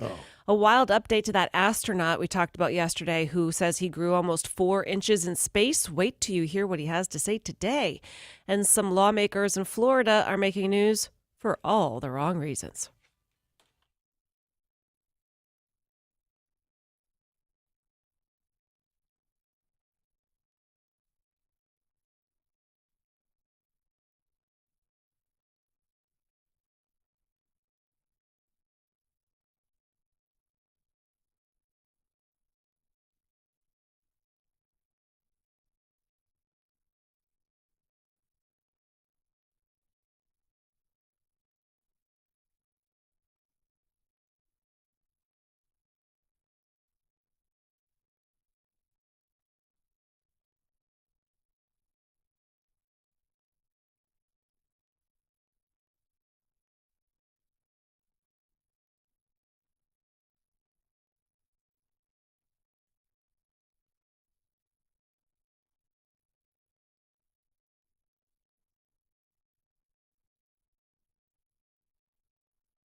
It's the big news of the day, and of course, brought to you by Goldberg Jones Divorce for Men. Call 1-800-DIVORCE, or you just go online and go to goldbergjones.com. Michael Wolff's book, Fire and Fury, sold more than 29,000 hardcover copies in its first week of publication. That number sounds low, doesn't it? Yeah, it doesn't sound like enough. Well, doesn't sound like enough at all. Because it was sold out everywhere, right? Right.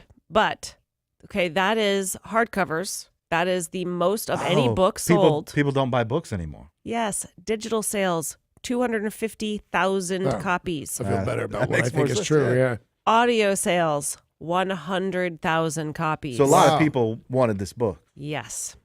The thing that throws me, there's a million things that throw me, to be honest, about that book and that guy and the veracity at which he speaks and his level of honesty. But the biggest thing about it, he looks like Powder. He looks like that guy from that movie Powder. And I just don't trust him. So the answer to the question of people wondering, is anyone reading this book? The answer is yes. Yeah, hell yes. A lot of people. We talked about the Japanese astronaut Norishige Kanai, who said he has grown in space. Yeah. 3.5 inches is what he grew, and said, it's normal to grow in space. And he was just really thankful that he didn't have any problems getting back because of his suit perhaps not fitting anymore. Well, he has now apologized for telling that story. Why? He said he only grew 2 centimeters or 0.8 inches.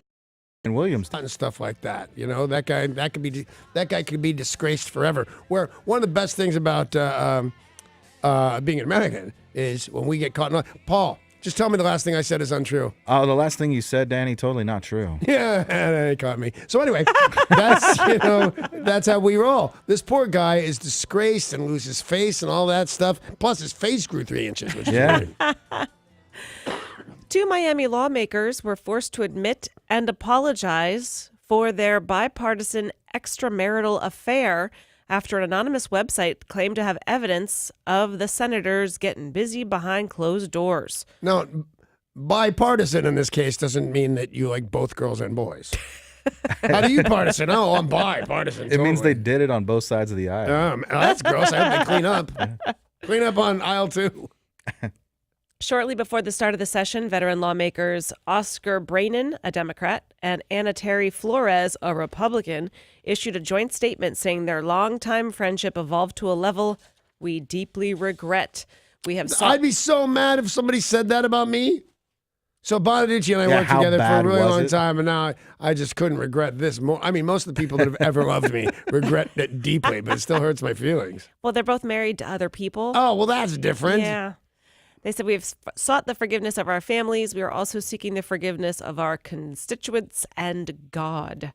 Wow, a lot of people are mad at these two. They got Are their families mad at them? Are their families saying, I want a divorce? Oh, no, I'm sure the husband and wife are totally cool with it. I'm sure they're bummed, but more people than they used to are trying hard to work it out after infidelity because there's just so much infidelity. Well, they've apologized and said, we have sought the forgiveness of our families, not we have been forgiven by our families. So they just got busted by an anonymous website that has said, we've got pictures of them. And Swedish furniture giant IKEA is making really big news today. They have a new ad in a magazine which contains this advertisement for a crib. Right. And it goes on to say, if you're wondering if you're pregnant, Winky on this ad, and it will tell you if you're pregnant. Genius. Yeah? Yeah, because I think it's just a ruse to make people pee on the newspaper. Yeah, it's all very weird. Yeah, it's very weird. They said, winking on this ad may change your life. It's also a pregnancy test. Winky on the marked area. Wait a moment, and if you're expecting, you'll find out right here in the ad. Wow. I've never heard of anything like this. It's pretty amazing. Yeah, It's pretty smart. The way technology goes these days, when I was a younger man, this is so weird because I was going to make some stupid joke, but now I'm just going to make some stupid truth. The way to find out if you were pregnant, you killed a rabbit. How archaic is that? You would inject fluid from the expectant mother into this rabbit, and if it died, she was pregnant. And there's even a reference to it in a Aerosmith song. Yeah. Can't catch me because the rabbit done died. That's what it, now you stare at a stick long enough, a cross shows up and you're pregnant. Iron Maiden's growing beer empire is set to expand with the addition of a new session ale. Jeff Sessions ale. There's no pot in it. No. It's a golden ale called Light Brigade, and it is due to arrive in stores and on tap next month. They've really been doing well, Iron Maiden, with their line of beers, but this one especially is super cool because it has a charitable twist. Portions of the proceeds for each sale is diverted to Help for Heroes, a nonprofit dedicated to helping veterans who live with complex wounds and injuries, both mental and physical. Well, that's cool. I think that's a great idea. Light Brigade from Iron Maiden, their new beer, will be available on February 19th, and they have more info up on their line, on their website, and said that, you're doing some good, but you're also getting great beer and an exclusive bottle opener. Is it the Light Brigade that went into the breach? I don't know. Into the breach rode the 600. It's a famous quote. Gallantly. It's, oh man, I can't believe I can't remember it all. Do you remember the thing? Of the Light Brigade. Charge of the Light Brigade. That's it, isn't it? I believe so. Yeah, okay, cool. That was going to bother me all day. Thank you. All right. Mission accomplished. And that is the big news of the day. It's brought to you by Goldberg Jones. Divorce for Men, 1-800-DIVORCE, or online at goldbergjones.com. But stay right here as we're coming up. It's Sarah's Filthy Forecast.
It's Sarah with your filthy forecast. Oh, baby, we got it again. Ooh, hit with the slapstick.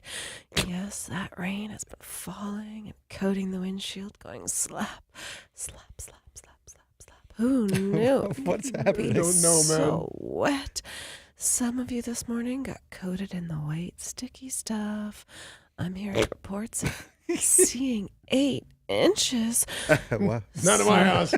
Some only got 6 inches, but that's nothing to scoff at. Oh, so much snow. You're gonna need chains. Not whips and chains, silly Willy. Chains for your tires if you're headed over the mountains. Speaking of whips, you'll get a good whipping tonight. Big, thick windstorm will be blowing and blowing and then blow some more. Oh, it will all get blown. Stay indoors, my friends. With the best weather front in Seattle, I'm Sarah. All right, here's my first question, which is, am I having sex right? I don't have a slapstick. I don't have chains. I don't have a whip. I just kind of say thank you and This get is the hell out. the weather, Danny. Well, I'm certainly doing the weather the right way. That was Sarah's Filthy Forecast. And by the way, if you're here right around the same time tomorrow, say 7:50 or so, if you can tell us where Sarah's Beavers have been, which is fun just on its own, but listen to this prize. You're going to win a pair of tickets to see the Foo Fighters coming September 1st at Safeco Field tomorrow, 7:50.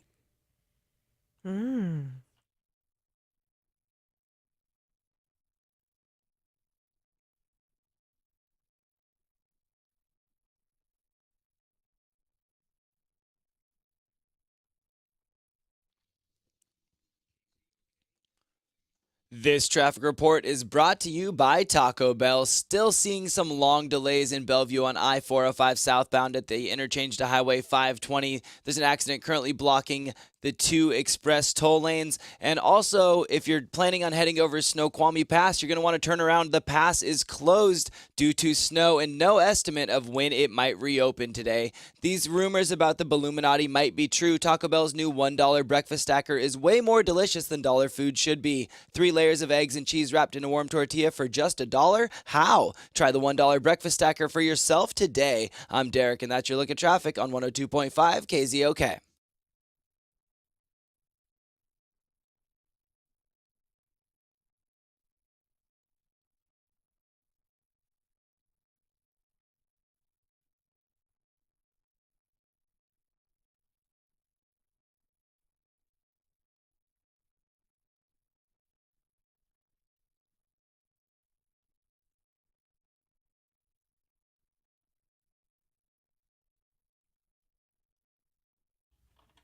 Hey, a new year, a new bed. That is how I roll, ladies and gentlemen. Mattress Firm has you covered with this brand spanking new New Year's sleep sale, and it's going on when? Well, right now, of course.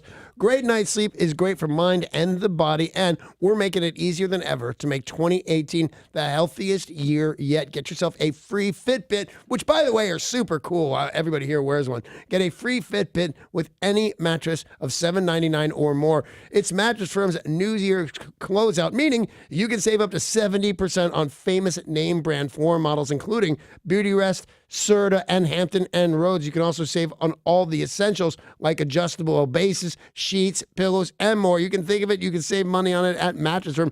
Mattress Firm has a new mattress line that is everything you want in a bed in a box. It's called Tulo. And during the New Year's sleep sale, you won't pay a dime for delivery when you get yourself a Tulo. Start 2018 off right by saving money. Get 0% APR for 5 years during Mattress Firm's New Year's sleep sale. Mattress Firm. Save money, sleep happy.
It is 1 minute after 8, and I would like to remind you that there's a new little gizmo going around, and all the cool kids have it. It's the iHeart Radio app. KZOK is streaming live right now, this very second, as we speak, on the iHeart Radio app. The app has got all your favorite music on it, favorite stations. It's all free of charge. Plus, thousands of podcasts, including our very own, are available right now this second. All you got to do is download it. It's the iHeart Radio app.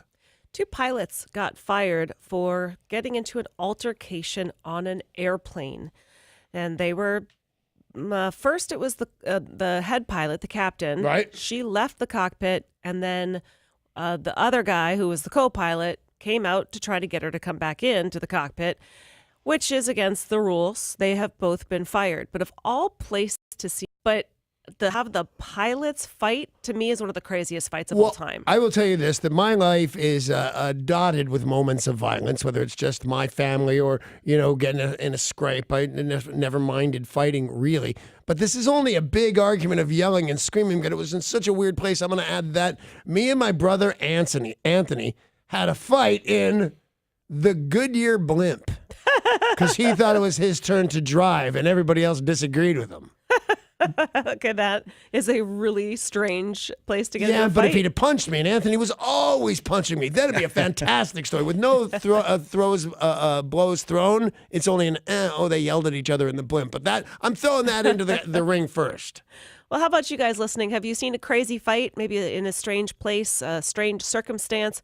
Maybe the participants were unusual, like Danny Bonaducci and the Goodyear blimp. Yeah. Or I didn't fight the blimp. If anyone else calls up with that story, I'm a little suspect. Well, call us and share your story right now, 800-252-1025.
You know, 2 pilots got fired for having a fight on an airplane, and a lot of people get into fights in strange places. Can you imagine being like a passenger on that flight and you just look down the aisle and both the pilots are there crazy. in a fist fight? Crazy. Well, the male pilot did hit her, so Right. it did actually come to blows. But I mean, Danny, you've been in so many fights. I have indeed. That I'm sure that you've got tons. And we're asking you guys listening the question at 800-252-1025. Have you seen a crazy fight? Call us and let us know. I mean, have you thought, Danny, like the strangest place to see one or the strangest place that you've been in one other than the Goodyear blimp? You're right, because the Goodyear blimp did not, blows were not thrown. So I don't know that it really calls, but it was an argument in a blimp. I thought I'd put it in the ring. Yeah. But same combatants, but this time full-blown violence. I'm 17. My dad sends me as a graduation present to Italy, where my brother lives. He's trying to start an English-speaking newspaper. He teaches me how to play gin. We played gin all night long. After about 20 games, I won one. He insisted I cheated somehow. I still don't know how you cheated. How do you cheat at gin? Punched me in the face. Oh, wow. And said, let's go outside. I'm like 100 pounds, 125 pounds when I was 17. He's 250. And we go out in the park across the street, and he beats me up so bad that we both of them end up in jail in Rome for fighting in a park. I'm going to throw that in the ring now. And now I got more. If you run slow on this, I got a dozen of them. Call us at 800-252-1025. Have you seen a crazy fight? Maybe it was at a strange place. Maybe the participants were strange, but we would love to hear your story, so call now.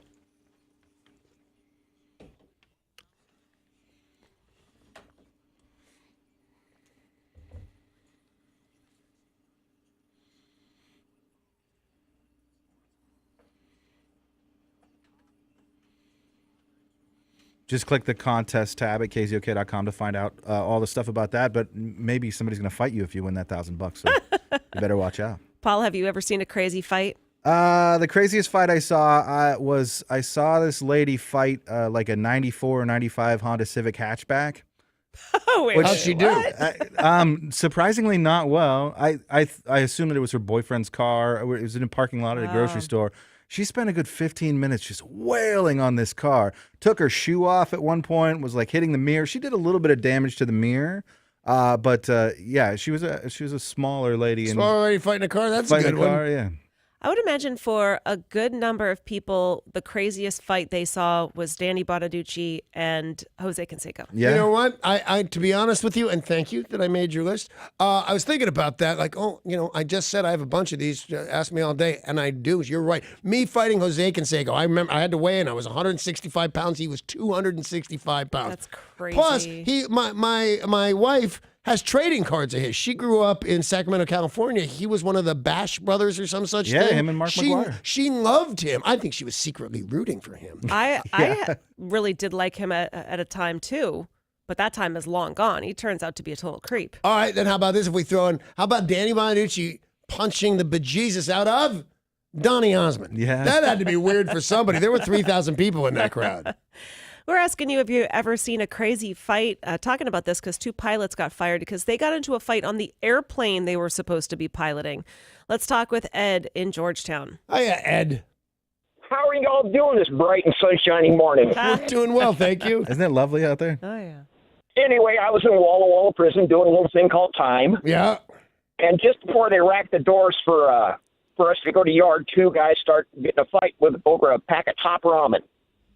Danny can relate. I gotta tell you, I would kill somebody over a pack of top You'd ramen. shank a guy for top ramen. Totally. But I mean, he's in the pokey and the fight's over top ramen. It is a little crazy. Yeah, but it's also it's on. What you can get from the commissary is a very big deal. I bet. Ray in Yelm, have you ever seen people fighting in a crazy place or crazy circumstance? Oh, my God, yes. On buses. My brother drove buses, and I got to ride free for most of my life. So, yeah, one for sure. With the bus driver ran over this guy's radio, and he got upset and pushed the bus driver. Another one coming back and forth between Vegas and he drives between Vegas and Phoenix and things like that. Anyway, yeah, this girl got upset with this black couple in front of her, and they were right in front behind the bus driver. I was right in the buddy seat, and this girl behind her would start coughing. The guy looks back and she flipped off at him, called in the end, blah blah blah. And what are you looking at? And I said, a cough on you. He said, I've got full-blown AIDS. He says, back off. Who do you think you're talking to? Blah, blah, blah. This story is just getting worse and worse. We got racists with HIV in this story. Suffice it to say, we have, most of us, I'm going to say we all, I don't know that Danny's ever been on a bus, but if you've ever been on a bus, you've seen a fight. Yeah, public transportation of any kind, you're going to see I have been on violence. a bus, yet never saw a fight on it. Really? Wow. I'm surprised because I was there and I like to start fights. Tour buses are not the same, Danny. You know what? I will tell you that I'll throw my hat in the ring one more time now. Then, so far I punched Jose Canseco, didn't do a great job at it. Punched Donny Osmond, didn't do that great of a job. But since learned to fight since then, and then knocked out Greg Brady. I'm going to add me, the guy from the Partridge Family, knocking out the guy from the Brady Bunch. That's a good one. Yeah, people in the crowd too had watching both of you growing up, like that had to be super weird for them too to see you guys fighting.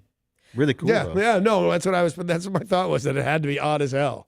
Mark, who is on 405, tell us about a strange fight you've seen. So me and three of my buddies snuck into a porno theater. This is back when we were in high school. So this was a long time ago when movie theaters were these great big places and not the little tiny ones they have now. So we sneak into this porno theater that can seat 200 people, and there's probably 6 people in there. And when we snuck in, we sat down and we're drinking beer, quietly watching the show, and finally somebody figured out that we were drinking beer or underage or something and came to try to inject us. And one of us Eject, I bet he means. No, you don't know. Something totally different. You don't know. They could come by, not like his attitude, and inject him a little bit. Back to you. Well, anyway, one of us started swinging, and it turned into a brawl, and so more movie theater people came, and so finally there was like 4 of us and 4 of them, and we're all fighting our way to the door. And the 6 people that were sitting there watching the movie never even moved. Nothing happened, like there was nothing going on, and we're fighting our way to the door into this alley. And took off running, and as we were running down the alley to leave, we could hear the sirens coming, so somebody called the cops, and we just made it out, and that was it. Well, so now where was the weirdest fight? In a porn theater? Is that what that was? I believe so. Which seems like a fine place to have a fight. Sure, why not? Right. Okay. Me breaking the jaw of Johnny Fairplay. Remember that one? Yeah. That was all over the news. Aside from the fact that he sued me for $10 million, that was the most fun. Yes, but he did not win. No, he did not. He actually gave me his tooth to put on a necklace. What about Zach calling from Sultan? Have you ever seen a crazy fight? Hey, good morning, folks. Hey. Oh, yeah, many. But one big one, I went to high school at Highlands High School right outside of Sacramento, and we hosted, I think it was Grant and Sacramento High in a track meet. And I was on crutches watching, and a friend of mine got me out of there right after it started, but I did see... I believe it was one of the first race riots in 1965, and a guy had his shot put in a bag, and he swung it up. So in high school, and we were walking through Sears, me and my boyfriend, and we started screaming at each other. I don't know, some stupid fight. And I rip off my necklace, and I'm yelling super loud. And then this lady starts crying because she thinks I'm hurt, and she calls the cops, and then we get kicked out of the mall. Yeah. Not kicked out of the mall. I did. I got kicked out of the mall. That's a sad story. Hey, real quick, George, just for my own edification. Uh-huh. Has you ever seen a guy punch another guy right in the face, and it was about you? Oh, not on the face. Thank you, Tori. Derek, have you ever seen a crazy fight? By far the craziest fight I've seen was there was a guy who got into some sort of mechanical accident and lost one of his legs. And his wife divorced him after that and got with someone else and got remarried. About flash forward 6 or 7 years, I'm in a bar and a guy comes in with crutches on one leg. There's another guy in the bar who was his ex-wife's new husband. And they had not seen each other in about 6 or 7 years since the divorce happened. And as soon as they locked eyes, the guy on the crutches with one leg started just going as fast as he could towards the other guy that was with his ex-wife. Which is not that fast because he's got one leg. Surprisingly enough, it took about 3 or 4 people to hold this guy back on crutches because his upper body strength was extremely strong. Wow. So Derek is the guy that's seen a one-legged guy in an ass-kicking contest. Absolutely.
This traffic report is brought to you by Staples. In Kirkland, we had an earlier accident, and you are going to see some stop and go traffic on 405 southbound right around 70th Street. And also on I-5 southbound as you approach 200th Street in Des Moines, we have an accident currently blocking the shoulder. Staples helps you keep your ink stocked and your business moving this year. Right now at Staples, buy 1 HP ink and get a second 30% off. So you can stock up and save. Ends 113. Restrictions may apply. See store or staples.com for details. Staples, it's pro time. I'm Derek, and that's your look at traffic on 102.5 KZOK.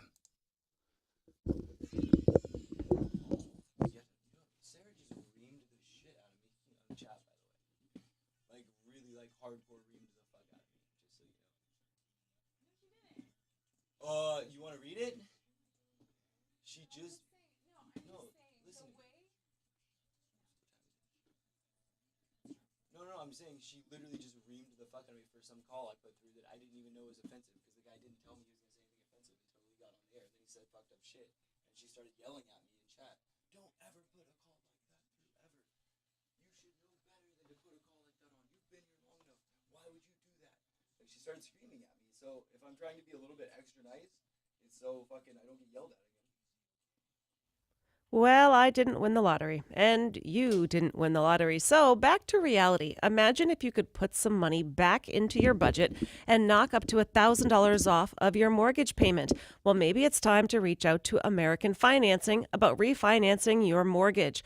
They employ salary-based mortgage consultants and can help you get the loan that's right for you. They're all about the custom loan. American Financing can help you get a 9, 13, or 18-year loan, really any term you need. It's all about the custom loan you choose. That's the beauty of American Financing. You are going to get the loan that is right for you from a company working for you. And American Financing are family owned. They treat their employees like family. They know how important it is to get the right loan. They'll help you figure out the loan that's right for your budget. Oh, and it's fixed. So no matter where this market goes, where the interest rates go, your rate will stay the same. Call one of American Financing's salary-based mortgage consultants now, 206-204-3200 or americanfinancing.net, NMLS 182334.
This is Tori with your weather report brought to you by Staples. It is currently 49 degrees in Seattle under rainy skies. It's going to be a high of 50 today with a low of 45. Showers will continue into the afternoon and evening. Staples has low prices on the organizational solutions your business needs to clear the clutter and focus on the job at hand this year, like banker's boxes, file folders, and storage bins. Less mess equals more success. Visit staples.com for more. Staples, it's pro time. Now to Danny and Sarah on 102.5 KZOK.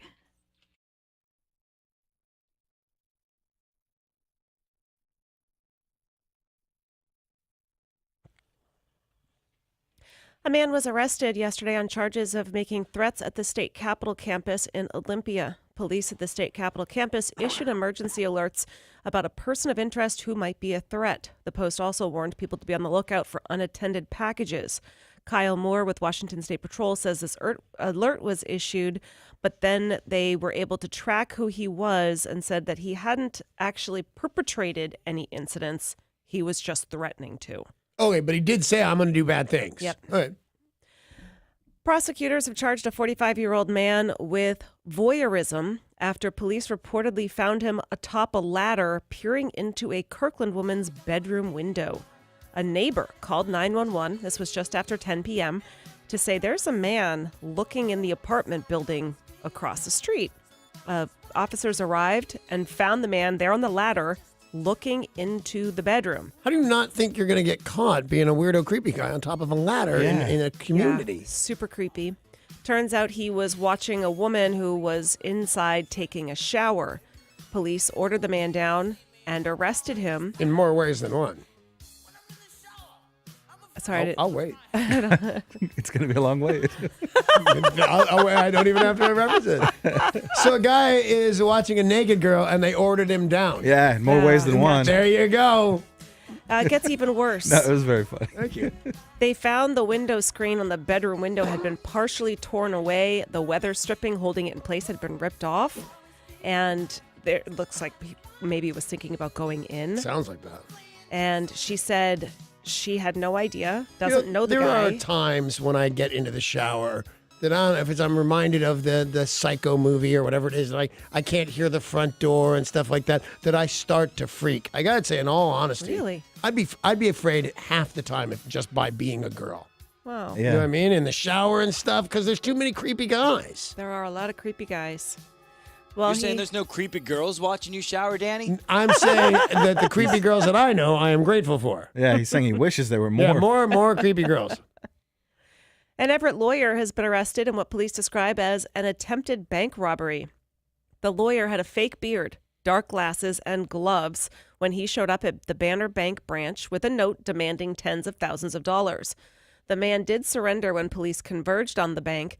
Investigators say that he tried to give a story about a troubled relative, that there's someone outside who will start shooting if he didn't go through with it. And then the story fell apart, and he was just trying to rob a bank. You know what? All the stories fall apart. I call shenanigans on everything, and I'm almost always right. I'll tell you a wrong shenanigans that I called, and it wasn't shenanigans. Anybody remember the pizza delivery bank robber that said, if you don't give me them, somebody's going to blow my head off? Yeah. And he had this stupid-looking device under his shirt, a collar around his neck. I'm watching that live news. I'm going, this is so fake. Just shoot him, see what happens. I'm just saying random, stupid Bonducci things. And then his head blew off. And they really did detonate the button. Somebody did make him rob the bank with a bomb strapped around his neck. Craziness. Today marks the beginning of a new era for Virgin America and Alaska Airlines as both begin to fly under a single operating certificate. That means the FAA would consider Alaska and Virgin to be one company. Well, if you emerge with Virgin, does she have to change her name? Like, okay, did it a couple of times, airline. Now, this is the next step, and they said by late 2019, the Virgin America brand will disappear altogether.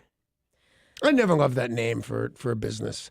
Well, it's, yeah. I think if I Different thought about it, connotations. I'd get what you mean, fresh, new kind of thing. But there's no way I don't immediately think something sex. Yeah, it's a little strange. You're selling something a little sex.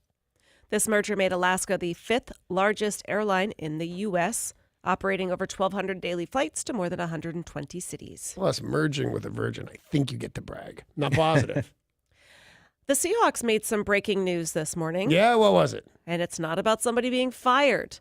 The gas man will be joining us just after 9 o'clock to talk about all the people being fired. But no, the big news this morning from the Seattle Seahawks, they will play the first ever London game. No way. Oh, yeah. Yep. Awesome. The Seahawks will face the Oakland Raiders Sunday, October 14th at Tottenham Hotspur. They're playing in That London. screams football. Well, the other kind of football does. We happen to know, being iHeartRadio and iHeart Media, we have 28 radio stations over there. We should go. Oh, that'd be awesome. That'd be so much fun. I don't know anything about our new bosses. They seem nice. They dress well. Yeah. But does that seem like a thing if it doesn't, if I'll pay my own way or you'll pay your own way? Is that a big hassle for I them? would love to go. Maybe we can organize a trip. Well, the thing is that you'd have to not be off the radio. You're going to have to go a whole week. You're going to fly out of here on a Friday. Yeah. Catch up, broadcast. Go, oh my God, it was the most amazing game. Can you believe it? Oh, we had bangers and mash. Jolly oh. And then we're going to have to broadcast them there a whole week so we don't miss, and we'll be here. This went from a long weekend to a 10-day vacation. Did you think it was a long sounds weekend? great. Can we get away with a long weekend and not Monday miss off. radio shows? I like the idea of us taking a whole week over there. Yeah. Well, we have to Am I broadcast not every day. going? But with the time difference, I don't think we have to wake up in the morning. Anyway, is this a thing we should approach the boss with, or should Absolutely. I I just... would love to go. Talk to him right after the show, because I don't know about you, but I'm hanging around for hours after work today. Why are we hanging around after today? Because you got a big yappy mouth. No. Why are we hanging around after the show I today? will tell you why we're hanging around. Let me get you. Paul was kind enough to But write it down. I'm a little confused because I don't know if it's our sister station, our new sister station, or brother station, because it's a very manly station. Sports radio. What are you trying to say? 950 KJR. Sports radio is for men? Yeah, no, it's just saying it's a pretty manly. The person who knows the most about sports in this room is definitely Sarah. I was just about to go to bat for you. And Will they be mad if we call them our sister station? Well, I don't even know if we want to promote that we'll be on another radio station. I think it's all well, then let's weird. not have this Well, conversation you wrote at this all. down. No, tell people You where we're brought it going up. All right. afterwards. Hey, coming up this morning at 11 o'clock, Sarah and I are going to go live with Chuck. Is it The Puck? Chuck and the Puck? No, Or Chuck and Puck. Chuck and Puck. Chuck and Puck, yeah. It sounds like that terrible whack-a-mole idea. thing. One I guy's name's apologize. Chuck and one guy's name is Puck. Of course it is. You guys seem very excited about this. I'm excited. Yeah, me too. 950 KJR AM, and we'll be playing Family Feud. Family Flute is a whole different show. We'll leave it to Sarah. We'll be doing that tomorrow. It's I'm glad I 11 o'clock wrote this morning on 950 AM. I'm glad I wrote that down. Made things a lot easier. My body rolled off my tongue, man. But no, you guys will have a good time. We will. I can't wait. I'm either going to beat Sarah, or Sarah and I are going to be a team, and we're going to beat whoever they are. But whatever it is, there's going to be some beating going on. That's right. National and international news. Immigration agents conducted a pre-dawn interview at 7-Eleven stores throughout the country yesterday, arresting 21 people. Shameful, shameful, shameful. Immigration and Customs Enforcement says agents raided nearly 100 stores to audit employee records and interview employees. ICE said they will continue to enforce the law, and if you are found to be breaking the law, you will be held accountable. They visited 7-Eleven stores in 17 states and Washington, D.C., and made several arrests. You know, some poor guy from Pakistan or something working the graveyard shift. A job, you know, they can say, look, a lot of the Mexicans and Afghanistans and whatever stands, they're not really taking our jobs because we don't want the kind of jobs those guys are willing to do for very little money. That's semi-factual. I don't see them going, oh, thank God there's a hole in the employment thing. We can get that job in 7-Eleven now. Yeah. There's a sign always at the door saying help wanted. Always. Yeah. A man caught fire after police simultaneously tasered. I don't think that's funny, It's Dan. not funny. I misunderstood it. It was like, I thought they caught fire doing something bad. No, they just caught fire. What was he up to? And then I went, that makes no sense. And it made me laugh. Back to you in the studio. now Sarah thinks it's funny too. Thank God. Poor guy concerned burning. about our little ginger over there. Did it start when he said Mexico or all the other stands? Did you try it? Was that what got you? All right, so cops arrived at a crime. Yeah. And tasered and sprayed a man with tear gas simultaneously. He then caught fire because of that. He was sprayed with tear gas and tased and went poof. Oh, wow. Up in gnarly. flames.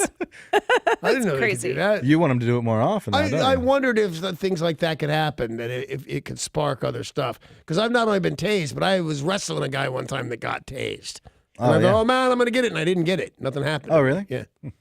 Well, if you've ever wondered, I don't think cops knew this either, or they wouldn't have done it. But Maybe. if you spray tear gas and tase someone simultaneously, they will go up in flames. Crazy. He's going to be okay. Thank God. 2 people are behind bars after cops discovered a meth lab in their home. Police went to the home on Broad Street to interview Billy Joe Leroy. Well, that really says it all. Nicholas Laser was also arrested. They're facing multiple charges, but they were operating a meth lab out of Billy Joe Leroy's home. Busted. In the holler. A man who grew breasts after taking medication for Tourette's syndrome is making a lot of money in his lawsuit against the He pharmaceutical went and company. complained, my boobies, boobies, boobies. And they just thought, it's Tourette's. What do you? When you calm down, tell us why you're here. He got gynecomastia. He grew breasts, and I'm not talking little bit. He had about a C cup. Wow. He grew boobies. And he then had a lawsuit, and a judge has ruled that he is actually eligible for even more than the jury awarded him. He was awarded $500,000, and they said, well, taking a look at the paperwork, you could actually get more from the pharmaceutical company. So they are going to go back and think about giving him even more than $500,000. Yeah, because there are certain things I would do for a certain amount of money, and I would grow boobs, but not for $500,000.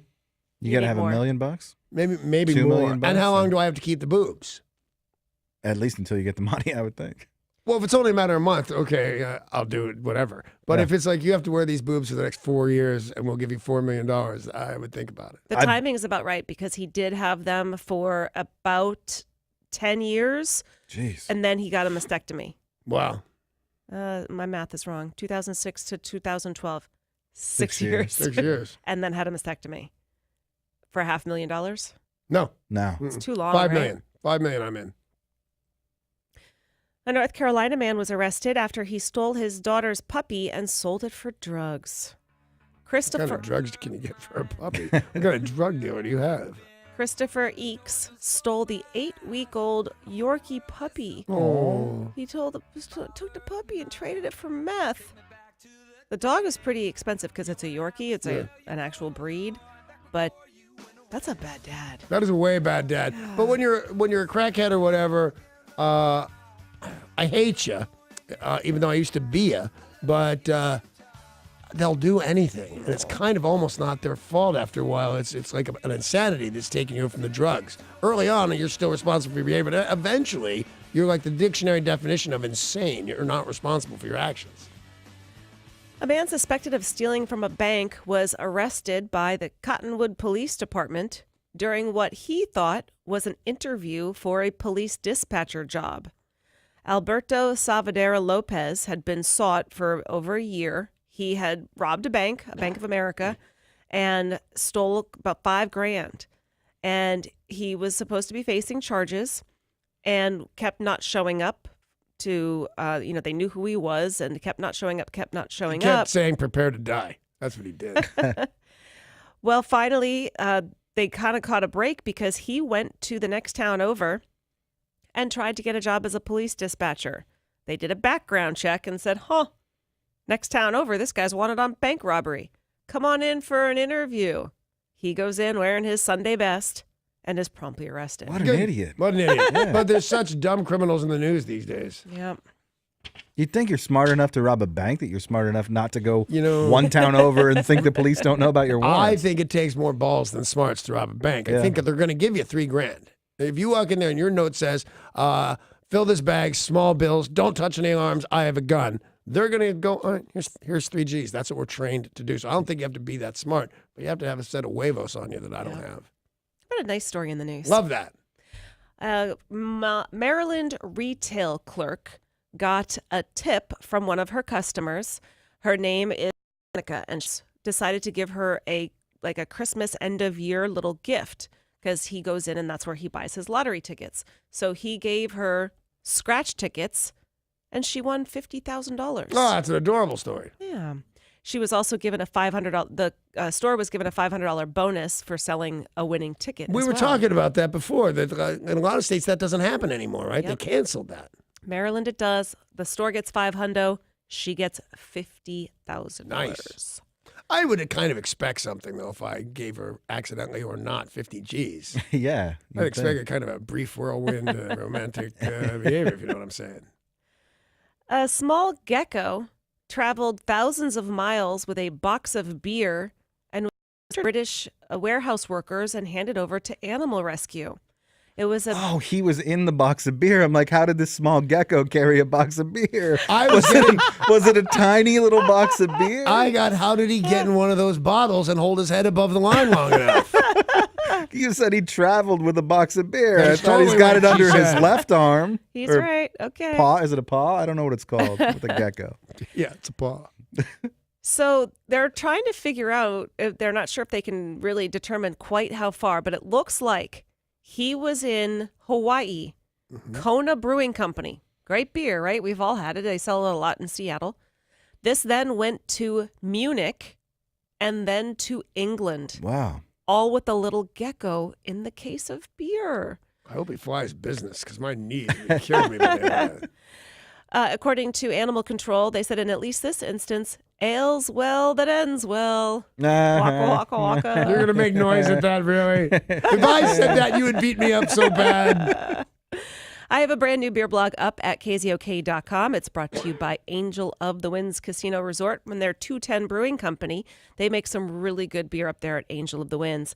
And my beer blog this week at KZOK.com, believe it or not, it's the beer that I had in Mexico that was not Corona or Tecate. Like, they're actually making craft beer in Ensenada and Tijuana, which is pretty surprising. Cool. If you want to bring home some serious money and can withstand years of training, you may want to consider a medical career.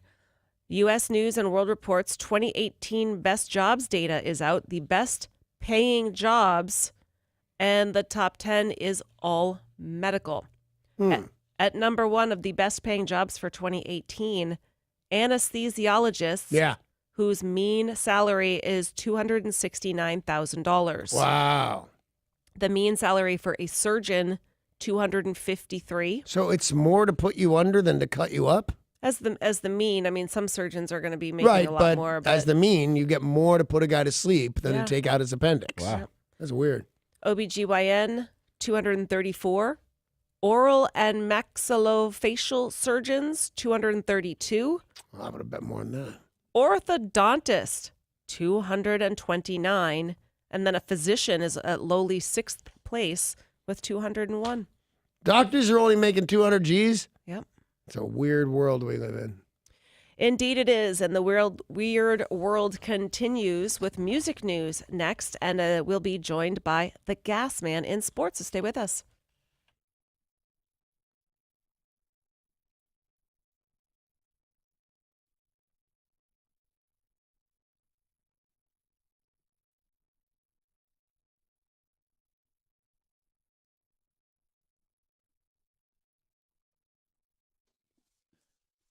This traffic report is brought to you by Staples. In Bothell, you're going to hit some stop-and-go traffic on I-405 southbound, right around Highway 527. And on I-90 eastbound, as you approach East Mercer Way, we have an accident that is currently blocking the shoulder. Staples has low prices on the organizational solutions your business needs to clear the clutter and focus on the job at hand this year, like bankers boxes, file folders, and storage bins. Less mess equals more success. Visit Staples.com for more. Staples, it's pro time. I'm Derek, and that's your look at traffic on 102.5 KZOK.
We've got some music news involving Robert Plant. He has revealed that his new upcoming DVD called Robert Plant and the Sensational Shapeshifters live at David Lynch's Festival of Disruption, which is set for release on February 9th, 2018, will indeed feature Led Zeppelin songs. He doesn't always do Led Zeppelin songs when he tours. He's had a pretty prolific solo career. But at this festival, which was for charity, he did play several Led Zeppelin songs. Black Dog, Babe, I'm Gonna Leave You, and Going to California are just some of the ones he played. What do you suppose Black Dog's about? Think it's really about a dog? It's about a dog, my friend. Yeah, I've heard that. You know what? I'd be livid if I went to see him and there were no Led Zeppelin songs. Yeah, me I too. would feel robbed. Yeah. I mean, I get it, but you gotta at least do 2. At least. 4. But in Imagine this we case- went to Safeco Field and saw Paul McCartney and went, all right, none of that old Beatles stuff. There'll be no loving me do around here. Fleetwood Mac are set to be honored by a star-studded lineup. Chosen as the 2018 Music Cares Person of the Year, the legendary outfit are the guests of honor at a tribute concert, which will be happening on the 26th at Radio City Music Hall in New York. It's all part of Grammys Week. More people have been announced.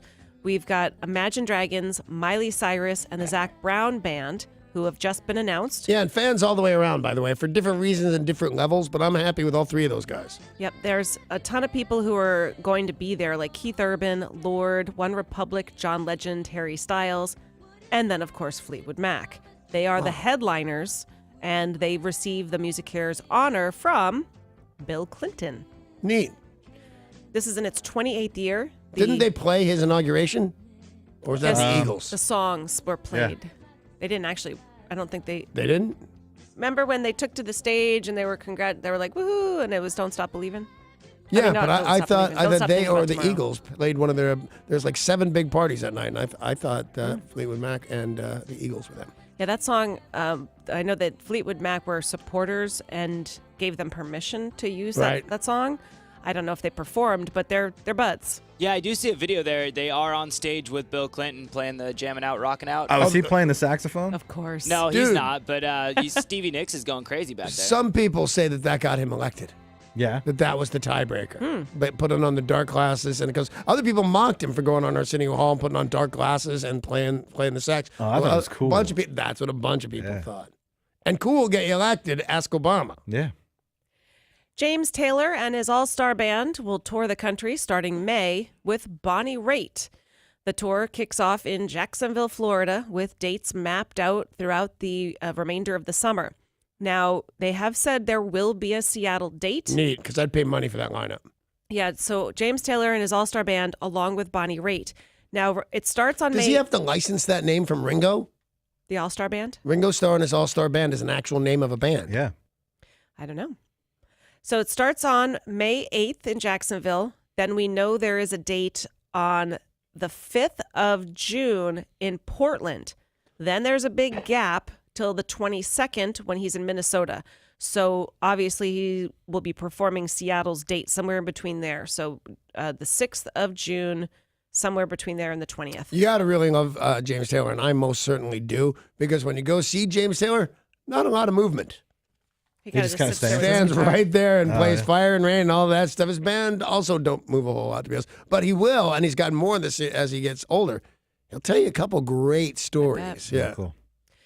Chris Robinson's immediate post-Black Crowes career focused on all of his new music. He collaborated, made several different bands, and didn't really look back. A lot of people wanted the Black Crowes to get back together, and people wanted to hear the old songs. Well, he says he is now ready to do that. This will be a new band called As the Crow Flies. It'll feature members of both the Black Crowes and his current band, the Chris Robinson Brotherhood. 17 dates have been announced for this spring. People are losing their mind. This will be the first time they perform songs like She Talks to Angels and Thorn in My Pride in years. But he is going to say, I'm going to play some of the old song. That the That's all I want to do. Mom, too hot. Dan, all right, thank you. I had a lovely time at your show. Free Concert Friday is tomorrow. I know what that means. You can listen all day for your chance to win a pair of tickets to see Steely Dan and the Doobie Brothers. Nice. June 5th at Key Arena. So free concert Friday all day long. And, we got some good ins. I'm pretty sure that Tyler's going to have given us some tickets to give away on this show. Cool. Right?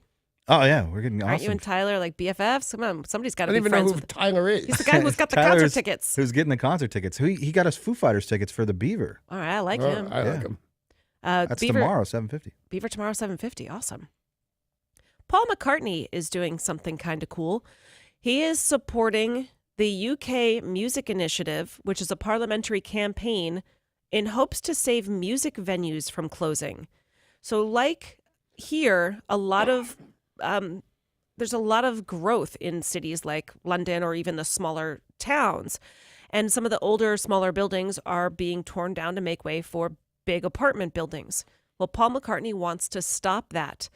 He wants to force developers to consider the effect on pre-existing businesses before constructing new businesses. Therefore, you buy an area and you're like, yeah, let's put up a big building. Not if there's like a Paramount Theater or what's the one right downtown, right before the Macy's, the small one? ACT or Fifth Avenue? No, there's another one that's a small theater right there. But like some of the small theaters we've seen here in Seattle disappear because of all the construction. And Paul McCartney wants to stop that. Pink Floyd drummer Nick Mason and singer-songwriter Billy Bragg are also backing this initiative. Cool. I was the last time I was in Los Angeles, I did something I'd never done before. I stayed in downtown LA. Lived in LA for 40 years. I've never spent I don't know anybody who lives in LA that spent any time in downtown. Yeah. I don't know how that place exists. But it is butt filthy. It is terrible. Seriously? Down there. Yeah, and that's the Skid Row's down there, and it's just it's filthy. No, I thought it'd been cleaned up. Physically. Now condos are going for $1 million, so the property that's around that. But the thing is, up and down Hope and all the main streets in downtown Los Angeles, they're dotted with these gorgeous old theaters. They've now just become billboards for something else because inside's all just dilapidated and ruined. So, Oh. yeah, I can kind of see what Sir McCartney's doing. He's going to save them all. Or does he need your help to save the ones in Los Angeles? He needs my help. Well, then you're in charge. Nothing gets done without me in downtown LA. I'm the mayor. Hit that.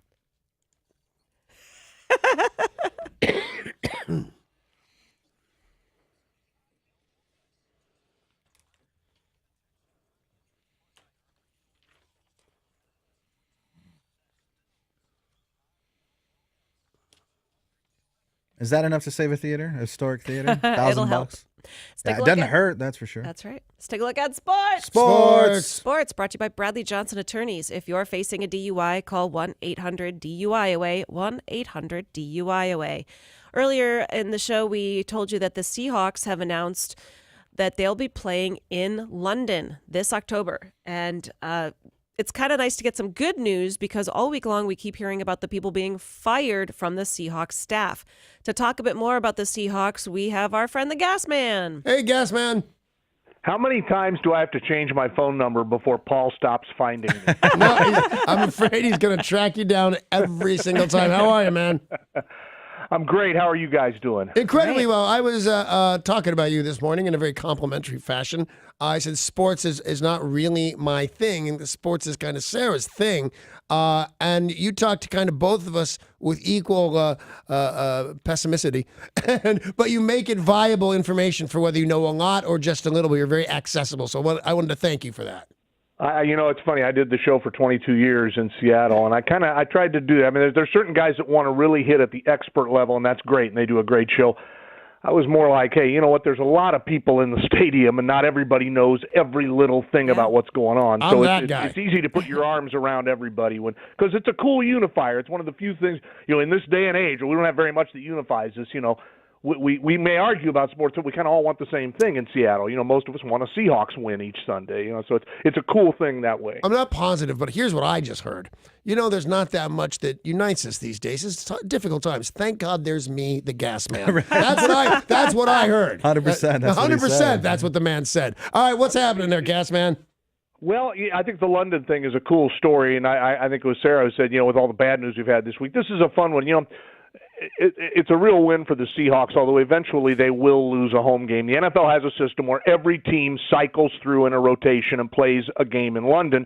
and you play a game first as a road team and second as a home team. The reason it's good to play as a road team is the Seahawks and their fans will still get 8 home games next year. Oh, right. It's the Raiders who are losing a home game. They'll only have 7, so they'll go over to London, and the Raiders and the Hawks will play.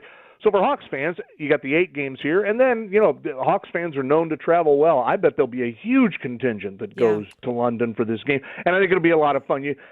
Again, if this was hey, they just got picked and they have to go, and it's a little unfair, but everyone in the league has to go through this, and the Seahawks have been fortunate that it hasn't hit them yet, because it is a long trip and it can take a lot out of you. But I think it's going to be fun, and I hope the fans and the players embrace it.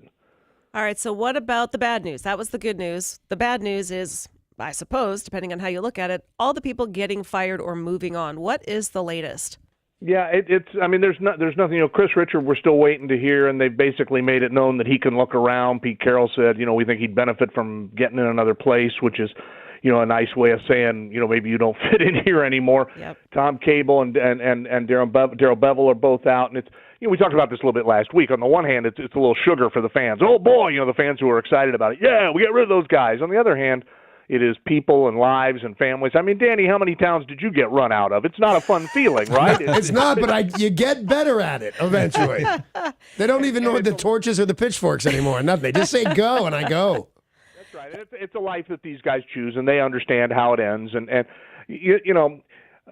Bevel and the Seahawks as a franchise never recovered from the play at the end of the New England Super Bowl game. Right. It never recovered. Whether Bevel called it or Carroll called it, and Carroll has claimed that he called it, it doesn't really matter. It has hung over this franchise like a bad cloud, and that's not the reason Bevel got fired, but that changed the relationship in this town between the fans and the team. It lingered into last year where players were still arguing about that call. It's amazing the impact that had, but I think it's important to note that not every play was that play and not every year was this year. With Bevel and with Cable in the stable, if you will, they had some great success. A great run for those guys, and it just comes time sometimes where you need new blood. They've got the other thing the Seahawks have to do, guys. They got to look at their talent acquisition and find out why it has slipped so much. They're living off of some moves they made a few years ago where they had a golden touch. Everybody they signed worked. Right. Everybody they went and drafted was great. They haven't had that for a while. If you guys come by my house every night for dinner and you bring the finest steaks and seafood and vegetables, and then one night you show up and you're like, hey, we just hit the mini mart, so here's a bag of Funyuns, a tin of Skulls, some Monster Energy drink, and some Ranch Dip. Make us dinner. Wait a minute, you're going to have to go back and get something better for me to make a good dinner. And I think that, the part of what happened this year, they couldn't run the ball. Is that talent, lack of talent, or coaching? That's always the age-old thing. You can't fire all the players, so you generally fire the coach. Right. Now, do you see more firings happening, or is this kind of where it's going to go? I assume, again, they've let Richard know that he can look around a little bit, and I assume he will do that and look to expand his coaching career a little bit by getting into a different situation. So that'll open up the defensive coordinator. Your 3 kind of top jobs will be open. I'm going to assume that's it because, like most organizations, you generally want to get all your bad news out of the way right away if you can. You don't want to dribble it out one a week for several weeks. So I would assume that'll be it. That's plenty. You'll have a lot of new faces next year and a lot of new ideas, and they don't need to make that many more changes. This is a team that's 3 field goal kicks away from being 12-4. It's not a 2-14 team, and my hope is that they don't overreact here, and that ultimately this is something that kind of gets them back onto a playoff track. But this was not. This team had definite deficiencies, but they won 9 games, and they're a couple of breaks away from being in the playoffs. And then maybe you don't make any of these changes. Well, and speaking of playoffs, who is your pick to head to the Super Bowl? I still like New Orleans, and it's a bit of a long shot. They got to go on the road this week, and they looked so good last week, and they almost coughed that game up against Carolina, and that's just the NFL playoffs. The separation is so small. I like New Orleans from the NFC just because of Drew Brees, and this just feels like, and he's a smart guy, he's got to feel like this may be his last big swing at it. He's been in the league 17 years. This may be it, and I think they've got the talent. I'll be boring and go with New England in the AFC. I mean, it's just until somebody proves different. Nothing boring about being right. That is my motto. I don't know. It's not boring if it's accurate. I think I might need to change my fantasy football for this weekend because in my playoff games, I've got all Minnesota and New England. I don't have anybody from New Orleans. So after talking to the gas man, I might change it. Oh, for God's sake, don't listen to me. I'll tell you, after talking to the gas man, I'm going to change my plans for dinner because now I want Funyuns. Yeah. Oh, did you hear the gas man with Funyuns? That's awesome. All right, Gasman, thanks for giving us the skinny on the Seahawks. We look forward to talking to you again, and thank you. Always a treat, guys. Thanks a lot. See you, buddy. Thank you very much. That's a gas man. Well, I really do like that guy. He's fantastic. Want to remind everybody that tomorrow night, Danny Boom Boom Bonaducci Boom Boom Boom hosting Boom Bonaducci Battle at the Boat 114 at the EQC. You can join him. Tickets are available, and the doors open at 7. The first fight is at 8. If you need more info, go to KZOK.com. And that is your sports, brought to you by Bradley Johnson Attorneys at 1-800-DUIOA. You know what I think might be really fun? What? Relapse and go to the gas man's house with a bunch of Funyuns. Be all geese, pound on his door. This is your responsibility. My wife left me, gas man. I just think that's fun. You don't need an excuse to go pound on his door with Funyuns. Okay, then I'm going to do exactly that. And speaking of men I would pound on, no, that's not what I meant at all. Steve Slayton is going to walk in this room right now, and he's going to play you some classic rock because that's just what he does. So we'll get out of his way. Bye.